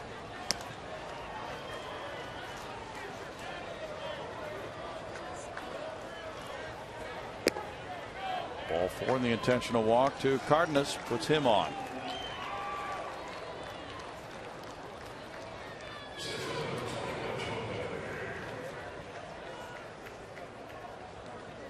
Mather singled to left in the 4th inning, and in the 6th inning his hit went to right field. The White Sox have knocked off Detroit tonight 6-1. Jose Quintana going to 6-4, beating Rick Porcello. Porcello's 9-12. Big win for Chicago, increasing the White Sox lead to 3 games over Detroit. Hey, the father-son reliever tandem. Yeah. I forgot about that. Okay. So Grilly, Steve and Jason Grilly. Steve and Jason Grilly, fathers and sons who both had big league saves. James and Jeff Russell. Pedro Borbon Sr. and Jr. There you go. And Julio and Jaime Navarro. Jaime Navarro that pitched for the Brewers? Yep. And the Cubs? Little tap of shortstop, charged by Tyler Green. He throws on the run, good play. And the Cubs tack on 2 more in the 7th inning. On 2 hits. They lead 2. At 7th inning stretch time, they're up 4-1.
to the bottom of the 7th here at Minute Maid Park. Hey, subscribe to MLB.tv today to take advantage of new low pricing and see every remaining Astros out-of-market game live online and on your favorite devices in HD quality. Go to Astros.com to order and get more details. MLB.tv, it's baseball everywhere. Brownie, back to you. Thank you, Bart. Fans are standing and watching as the Cubs take the field for the bottom of the 7th inning. They have built a 4-1 lead. These folks are hoping that things begin to turn around for the Astros here in the bottom of the 7th inning. It's going to be pitcher number 4, Jay Chapman, J-A-Y-E. Haven't seen that one. He has no decisions, an ERA of 0 in 3 innings, JD. Well, I mean, J Happ, J-A Happ is J Happ, so he decided he'd put an E at the end of his J. Okay. So he could have a cool name, too. Yeah. Well, he skipped AAA, came up from AA Tennessee. There you go. In his debut, he worked a scoreless inning, and he came in with Matt on base. He was involved in the deal with Atlanta for Paul Mulholland and Reed Johnson. And it's Fernando Martinez leading it off. He has a hit and a walk tonight. Strike for Chapman. James Russell in 1 inning allowed no hits, no runs. He had a walk and no strikeouts. Got a line out from Jimmy Paredes to close that 6th inning on the catch by a Bitters. Ground ball here going to Rizzo. 1 out for Chapman.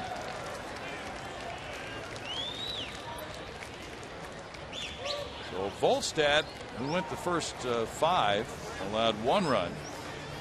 And then in the 6th inning, the Cubs took the lead 2-1. Volstad could be the winning pitcher. And that depends on this Cubs bullpen with 16 wins, 22 losses, a 4.77 ERA, and 19 blown saves this year to try to nail it down. Brett Wallace is 0 for 2 with a walk. Looking at strike 1.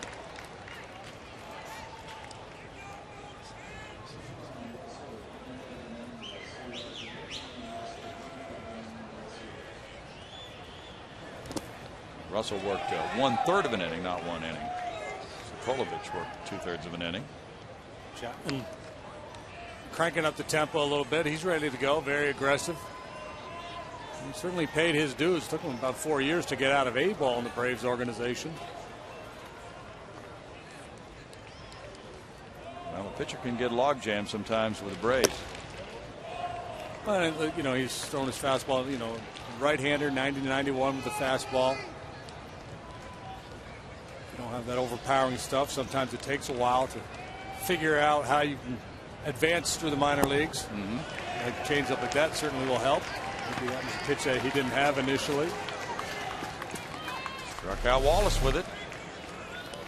The guys with the great arms sometimes get pushed through the system more quickly than they probably should, and sometimes guys who just have average stuff get held back just because it's hard to project if they're going to be able to compete with marginal stuff. Yeah. Some guys just have a way. Great command, a little deception.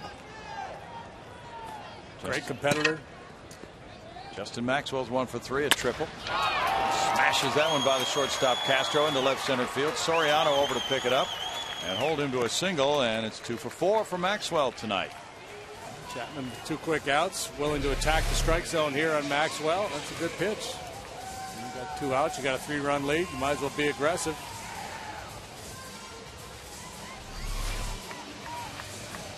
Well, the Astros get hit number 5 of the night. Jason Castro next up. He had the RBI single in the 4th after the triple by Maxwell to tie the game at 1. Jason's 1 for 2 with a walk. Jay Chapman was born in Panama City, Florida. Went to junior college. The runner going, and the ball popped out of Castillo's hand. And it's a stolen base because Maxwell was going on the pitch, and that's number 7 for him.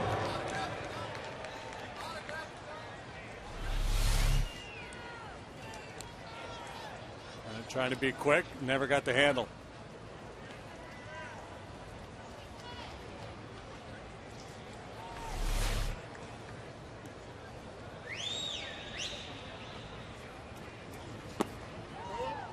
It's 2 balls, no strikes.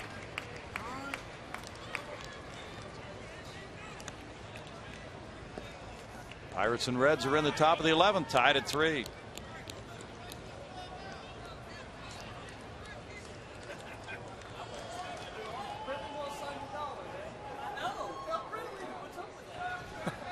Guys next door giving away money.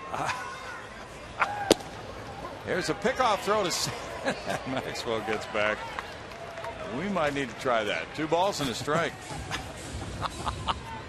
Some Cub fans down here.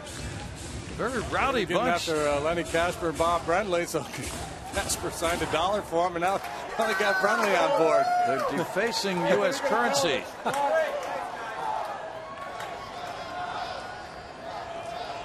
Signing dollar bills for these Cubs fans. That'll be spent by 11 o'clock tonight. It's 2-2.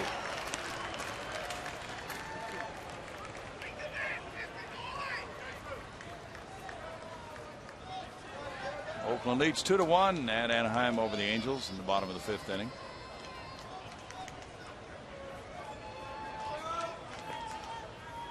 Interesting to see how the A's do now that they have lost another pitcher with that skull fracture. Boy, that's, you know. Brandon McCarthy a few days back hitting the head with a line drive. And the news has been improving on him. He was up walking around today, maybe headed home soon.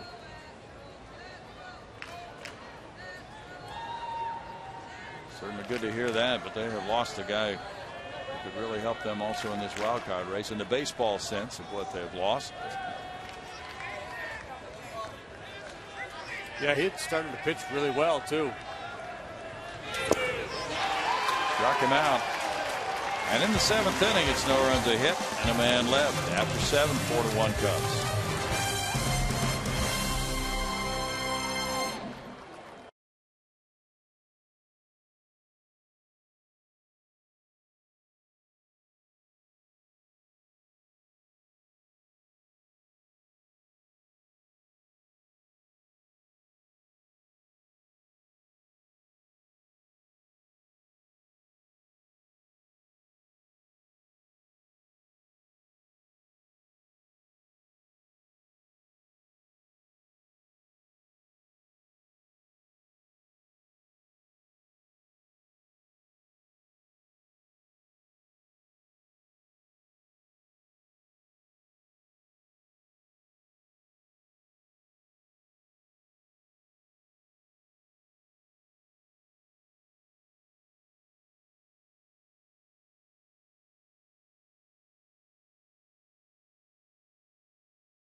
Tomorrow night, it's Astros Live at 6:30. It's Justin Germano, 2-6, a 6.95 ERA. It's Jordan Lyles, 3-11 with a 5.55. Wednesday also at 6:30 Astros Live time. Ball game telecast starts at 7 o'clock for lefty Travis Wood and lefty Fernando Abad. Wood's 5-11. Abad is 0-3. That's the Cubs series. Then the Phillies come in starting Thursday night and going through Sunday. Jordan Lyles getting ready to pitch in that upcoming game. Sean Camp is also getting warmed up right now for the Cubs. As through 7 innings here, it's a 4-1 Cubs lead. And they'll have Barney, Rizzo, and Soriano due up in the 8th inning. Hector Ambriz came in. And in the 7th inning, the Cubs got 2 runs on 2 hits. A big 2-run double by Dave Chappelle, giving them the 3-run lead. Darwin Barney will be first up here in the 8th with 2 singles and a walk. He's been on 3 times. Kendrick went tonight for Philadelphia. Halliday scheduled tomorrow. Cliff Lee on Wednesday. So right now it looks like the Astros will get Cloyd, Hamels, Kendrick, and Halliday in that 4-game series. Okay. Foul back, strike 1. Well, you know the Phillies are thinking that they need to run the table here on some games and they're just not really out of it. If they can do that for a while, that could make it pretty doggone interesting. The final week in the wild card. Got some guys who have been through some important games before on that club. Beat Miami tonight. They have 2 more against them at home. Then they come here for 4. Into New York to play the Mets for 3. And then things stiffen a little bit. Home for Atlanta for 3. And then the Nationals come in for 3 more. Finish on the road at Miami. And then at Washington. So then, as you're telling us about that upcoming schedule, they've got to be looking at this as crunch time for them. They've got to really win a high percentage of these next 3 series. And then hope Washington is kind of in shutdown mode at the end because they've already clinched. That's true. 2 balls, 2 strikes. It's hard to know how those clubs like Washington are going to play it, because they figure to be sitting out for a few days waiting for the wild card teams to play each other, and there might even be a playoff before that wild card series of 1 game. Series of 1. Bounce to third. Dominguez throwing across, 1 out. Yeah, if it ends up in if there's a tie for that second wild card spot, there's going to have to be a play-in before the play-in. That's right. Which means whoever comes out of that is going to be, the 3rd guy in their rotation. But by the time that the next round of the playoffs starts. True. Atlanta looking good right now. 20 games over 500. Very dramatic September, and then postseason last year. We're positioned for another one in Major League Baseball this year. That's flared to shallow left field. Tyler Green can't get to it. J.D. Martinez can. 2 outs.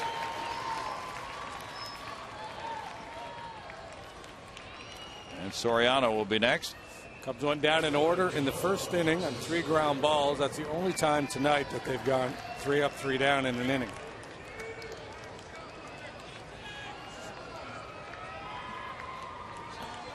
Milwaukee down to Atlanta tonight 4-1. Jose Veras the winner. He beat Johnny Venters. And John Axford got his 28th save. Milwaukee getting 4 in the 7th. Soriano takes ball 1. So that'll help those other wild card contenders a little bit. The Braves losing that ball game. That loss is reflected in the standings you just saw. Atlanta 81 and 61.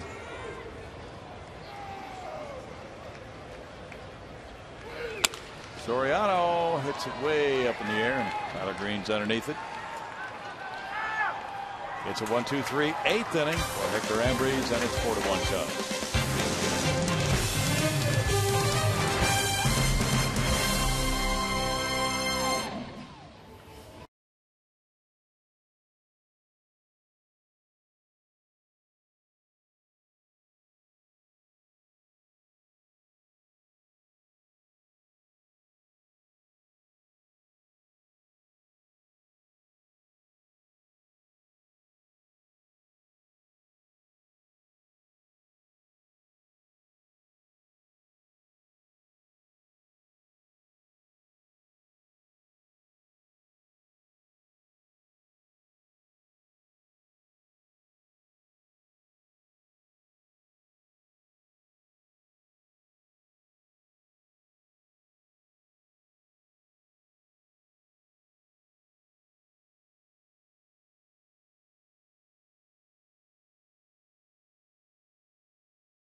The bottom of the 8th here at Minute Maid, and Astros fan Chevy is proud to present Chevy Hometown Kids. This is a show that's not about the score, it's about the experience. So join host Emily Reppert each Saturday morning at 10 a.m. right here on Fox Sports Houston, or visit hometownkids.tv for more information. A lot of changes in the field, and for more on that, let's go back to Bill Brown. September baseball used a lot of guys, including Tony Campana in center field. Fleet-footed player coming in with a 3-run lead. That moves Joe Mather to left field. It means Alfonso Soriano comes out of the game. And pitcher Sean Camp comes in as well. He's been a very busy right-hander this season. Sean has been in 70 games with a 3-6 record and a 3.67 ERA. And Camp, a veteran, knows how to pitch, keeps the ball down, throws a lot of sinkers. Been a valuable piece for the Cubs this year.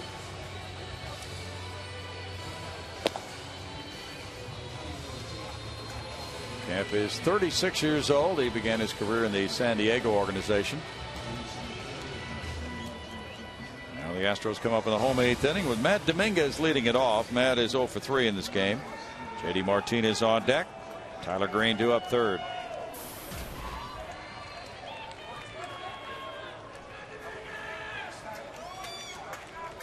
Sean Camp tossed a perfect 8th inning yesterday in Pittsburgh with 2 strikeouts.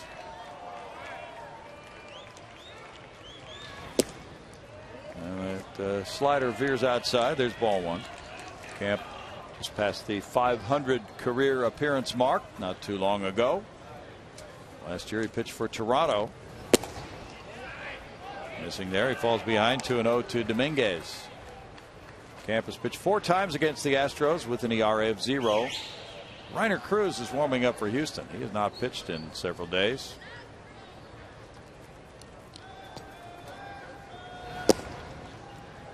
And it's 3-0 now on Dominguez. Down 3 runs. He'll be taking all the way here.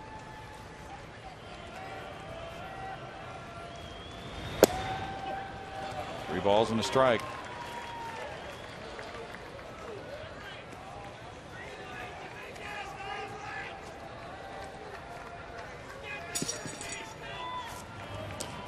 Way outside, ball 4. Dominguez is aboard with a leadoff walk. That's the 8th walk for Cubs pitching tonight. Starter Chris Volstad walked 5. JD Martinez drew one of those walks back in the 4th inning. He's grounded out twice as well.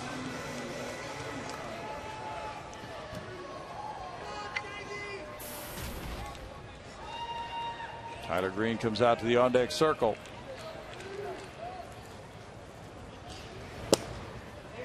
That's ball 1. Interesting. Giants are coming back on Colorado. It's 6-5 Colorado. The Giants have scored in the top of the 8th. 1 run home. They're still batting.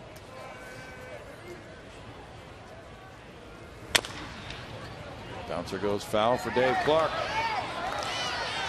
It's 1-1.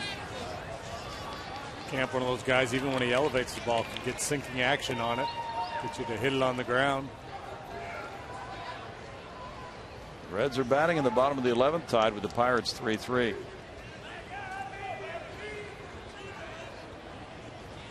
Joel Hanrahan in for Pittsburgh. Darwin Barney gets it to Starlin Castro and then over to Rizzo for a 4-6-3 double play. Those guys were slick on that one.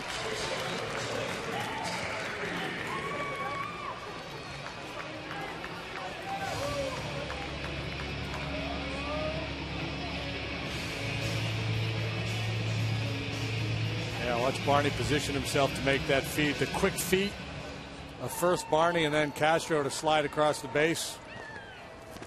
Avoid Dominguez and complete the double play. Tyler Green bats next. He's 0 for 2 with a walk. Boy, it's a hot shot to Vetters, and Vetters throws him out. And the Cubs do it with the gloves here in the 8th inning. We move to the 9th now, and it's 4-1 Chicago.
The Astros. Going to give you a heads up here because on Wednesday will be our next opportunity to have JD and Brownie answer some email questions. And to do it, all you got to do is do this. Go to foxsportshouston.com and then click on the Astros logo. That's near the top of that page.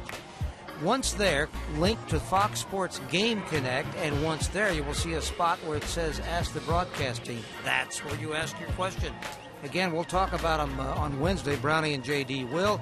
Giving you a heads up a day early. We want to hear your good Astros questions for the pregame show, guys. We welcome them. Thank you, Greg. Inning number 9 is coming up, and Reiner Cruz is going to do the pitching for the Astros. Reiner comes out of the bullpen for this appearance, which is his 46th of the year. He's 1-1 with a 680 earned run average. As Brownie mentioned, not many opportunities lately for Reiner Cruz. Let's see what the hard chunking right-hander features here this evening. Well, in his last outing, it was last Tuesday at Pittsburgh. He gave up 1 hit and struck out a man in a scoreless inning. Castro has a double, an intentional walk, and a run scored, 1 for 3.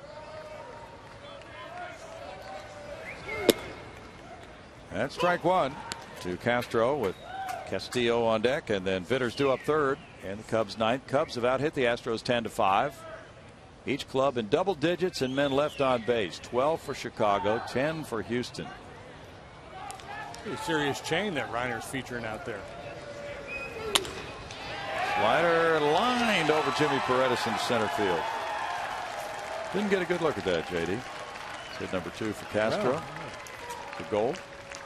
Looks like it's silver, but it's big. I think it'd be a little disconcerting to try to pitch with that flopping around out there. Mm-hmm.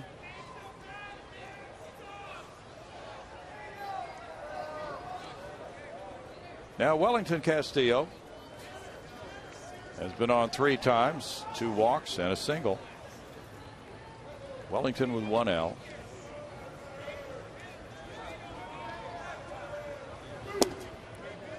And slider, and that's a swing, strike 1. Wellington's from the Dominican Republic.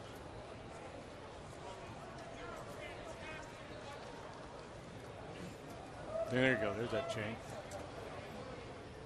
Yeah. It's a regal name, isn't it? Wellington. It really is. Probably gets treated deferentially when he checks into the hotel. Absolutely.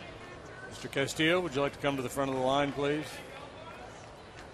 We have a suite reserved for you and your wife, Muffy. Muffy Castillo. Runner going, and it's fouled away. No balls, 2 strikes.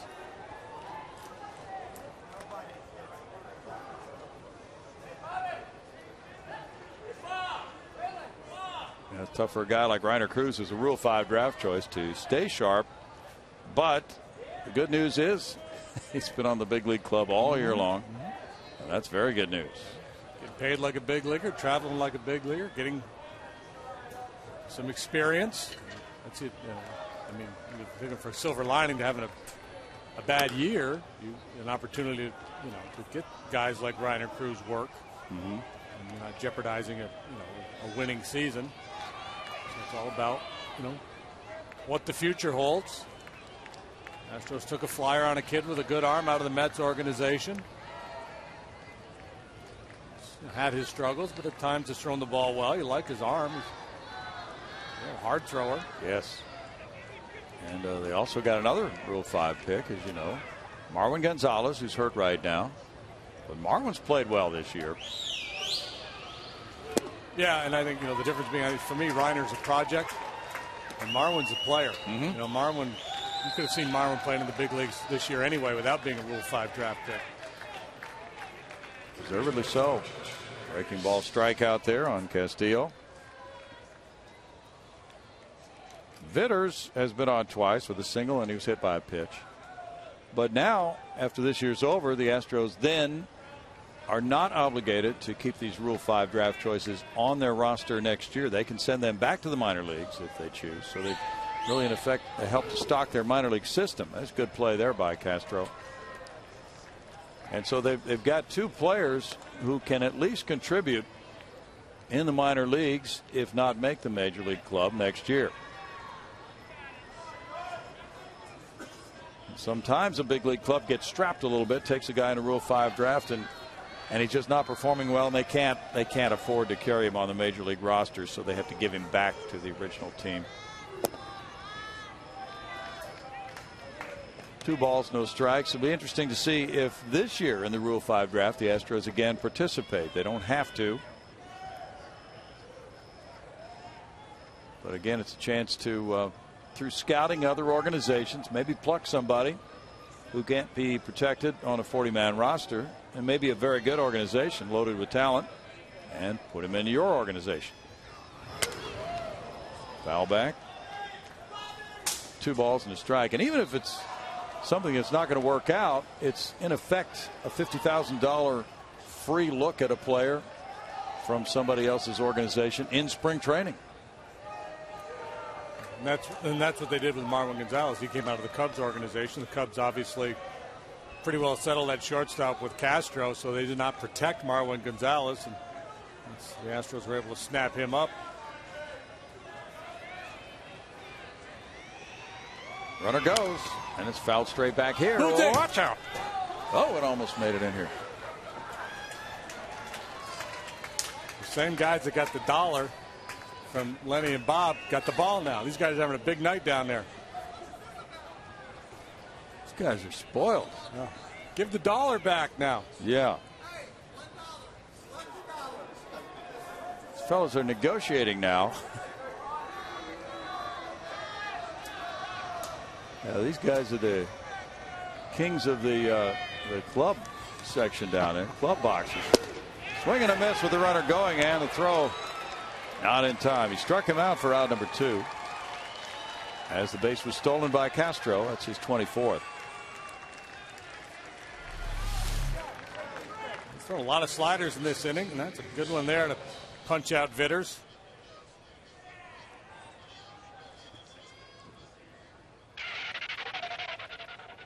Almost overslid it.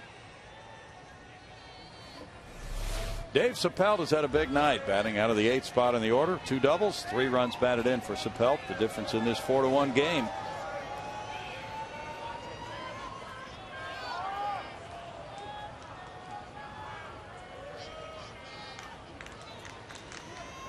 They're in the bottom of the 12th in Cincinnati. Pittsburgh 3, Cincinnati 3.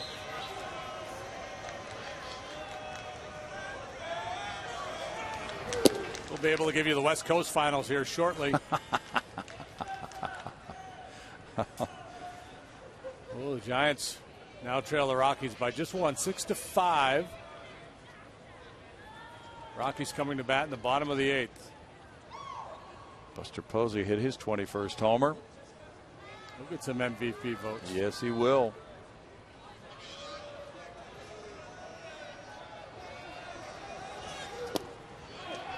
Strike makes it 1-1. Luis Valbuena is on deck. Pitcher spot due up next. Nope. We've got Tony Campana, but I think maybe that's not right. Yeah, Campana's batting 4th. So the what we're looking at is incorrect on the scoreboard, because it should have been a straight up switch. Chopper, and here's Dominguez throwing across. And the top of the 9th is history with no runs a hit and a man stranded. We move to the bottom of the 9th inning. It's 4-1 Cubs.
coming up in the bottom of the 9th inning, and the Cubs have put in their closer Carlos Marmol. Also Luis Valbuena at third base. Valbuena was on deck to pinch hit when the final out was made there in the top of the inning. Here is Carlos Marmol warming up for the bottom of the 9th, and he is 2-3 with 18 saves and 20 tries. He's converted his last 17 save opportunities. He still really struggles with his command. 40 walks and 45 in the third innings. He's awfully tough to hit, though. He struck out 57.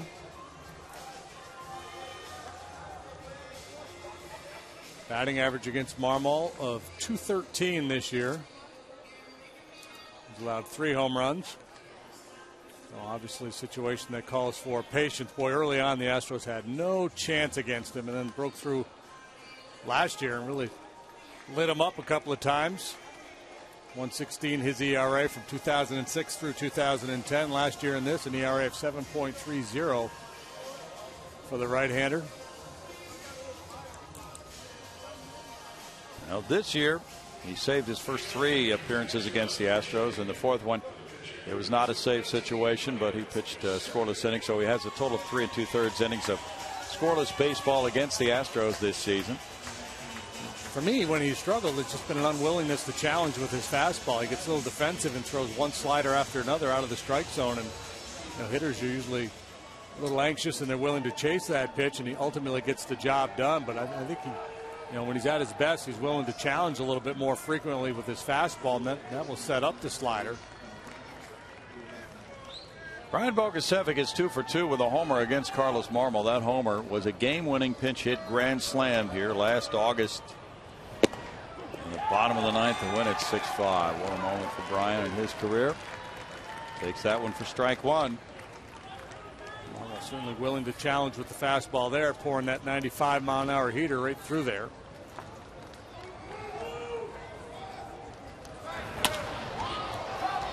Center fielder comes in for it. Campana into right center. He takes care of out number 1. Bogusevic was pinch hitting for Rainer Cruz, who in 1 inning allowed 1 hit, no runs. He had no walks and struck out 2. Jimmy Paredes ripped a triple inside the first base bag into the right field corner in the 5th inning, then tagged a line drive caught by Vitters at 3rd in the 6th. He's 1 for 4. San Diego is leading 6-2 over St. Louis in the bottom of the 5th at San Diego. Cameron Maybin hit his 7th home run. Strike 1. So Shelby Miller in the game now for St. Louis. He's one of their top prospects. Eric Stultz is on the mound for the Padres. In tight, it's 1 ball, 1 strike. See, Miller did not start the game. Jaime Garcia started. He gave up 4 runs in 3 innings. And he has an ERA right now, 4.41. Cardinals will not have the services of Lance Berkman for the rest of the year. Knee surgery again for Lance. Top foul. There had been a recent story. Either he was tweeting or told somebody that if this is it, he might enroll at Rice University and finish up his degree there.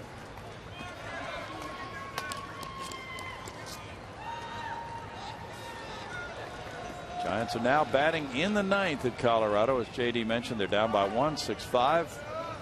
Batting against Matt Belisle. Back row slider dismissed. 2-2. Hey, we got a very nice email from Tracy T. from here in Houston. Who's an Astro fan and tunes in. And we just want to thank Tracy for those kind words. Thank you, Tracy. So Lance is going to go back to school, huh? Is he serious about that? I think so. Struck him out. He'd be like Thornton Mellon going back. He'd join the dive team and do the triple Lindy. Maybe that'll be his new nickname. Instead of the Puma, it's Thornton. Puma. Lance, buy us some pizza. Fernando Martinez has a single and a walk in 4 trips. Well, yeah, it's going to be great having him live in Houston as much as he does in the community. There's strike one. We've really enjoyed that about the baseball players we've gotten to know down through the years, the guys who have continued to live here, the Larry Durkers and Art Howes and Doug Grabecks and Shane Reynolds and Phil Garners and Cecil Coopers and on down the line. No balls, 2 strikes. You know, when you talk about what a baseball team does for a community, part of that is provide solid tax-paying citizens. And Garner doesn't pay any taxes. He doesn't? No. You kidding me? Okay. Phil Loophole Garner?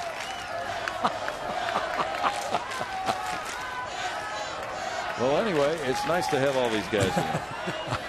Yeah, it's guys that do a lot of, you're right, absolutely, a lot of charity work. Often think of what they do on the field.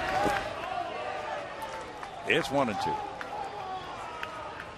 I'll tell you what, if you want to round up some guys for a charity golf tournament, you can call on a lot of those guys we just mentioned, and they'll be there, or other charity functions. 1-2 to Fernando with Brett Wallace on deck. Cubs trying to make it a 4-game winning streak. It's 2-2. And they, like the Astros, have found rough sledding this year. Tough to put streaks together. In fact, they've won 3 straight currently on the road for the first time since June. And this would be their first 4-game winning streak if they get it on the road since last July and August. Astros have other ideas. They're down to their final strike, and it's 3-2 now to Fernando Martinez. The integrity of Kerwin Danley right there. Mm-hmm. Long night. A lot of guys would just rung Fernando up and headed for home. Yes.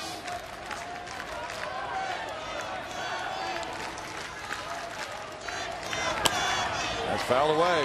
And it's still 3-2. Jeff Kellogg had to leave a ball game tonight. He was jumping home plate and got dinged with a comebacker in the face and the mask and was shaken up and had to leave the game. Or just think about this time of year and how many times that's happened to these umpires. Randy Marsh was in Cincinnati, a longtime Major League umpire, now a supervisor, and he was talking about all the injuries that the umpires have had this year. How many replacements they've had to make from the minor leagues. Our schedule, our travel schedule is bad, but if those guys go through it, how many times in September they wake up in what city am I in? It's got to be happening all the time.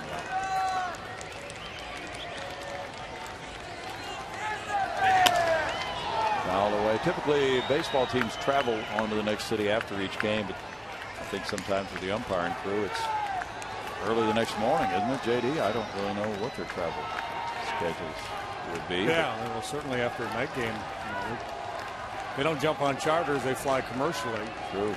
After a night game, there's not going to be anything available. You know, back in the day when the Reds would be traveling back to the Midwest and Bruce Fleming was umpiring, he'd hop a ride on their team charter. There's a line shot, diving Barney, can't stop it. And that's on through in the right center field. Good at bat for Fernando Martinez. That's his second hit, and he's on for the 3rd time. 2 knocks and a walk. Solid single first time up. Bullet this time. Keep the Astros' hopes alive.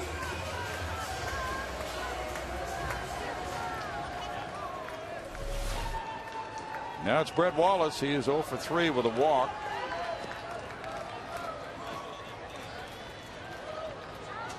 In the 3rd inning, Barney made an excellent play to get him. 2 for 2 against Marmol. Upstairs, ball 1. Wally's mission is to get on and make Justin Maxwell the potential tying run in this game. Pirates are batting in the 13th, tied 3-3 with Cincinnati. J.J. Hoover's in the game for the Reds.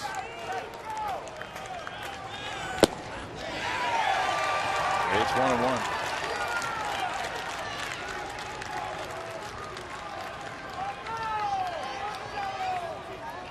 Oakland has a 3-1 lead at Anaheim over the Angels. Oakland shooting for its 80th win of the year.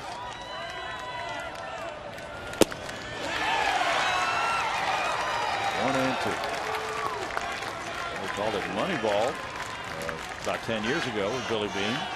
They might have to invent a different term for what he's done this year with that Oakland club.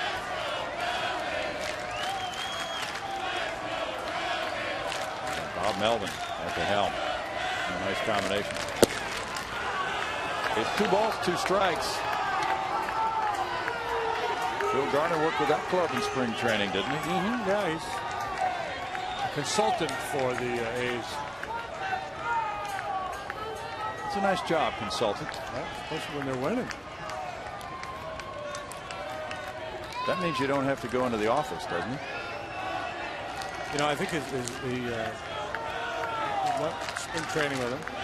He's been with him a little bit here and there over the course of the season. I'm not sure.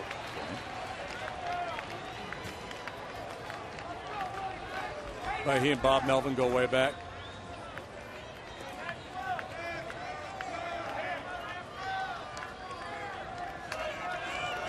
Giants are batting, and they have 2 outs and nobody on in the top of the 9th, trailing Colorado 6-5.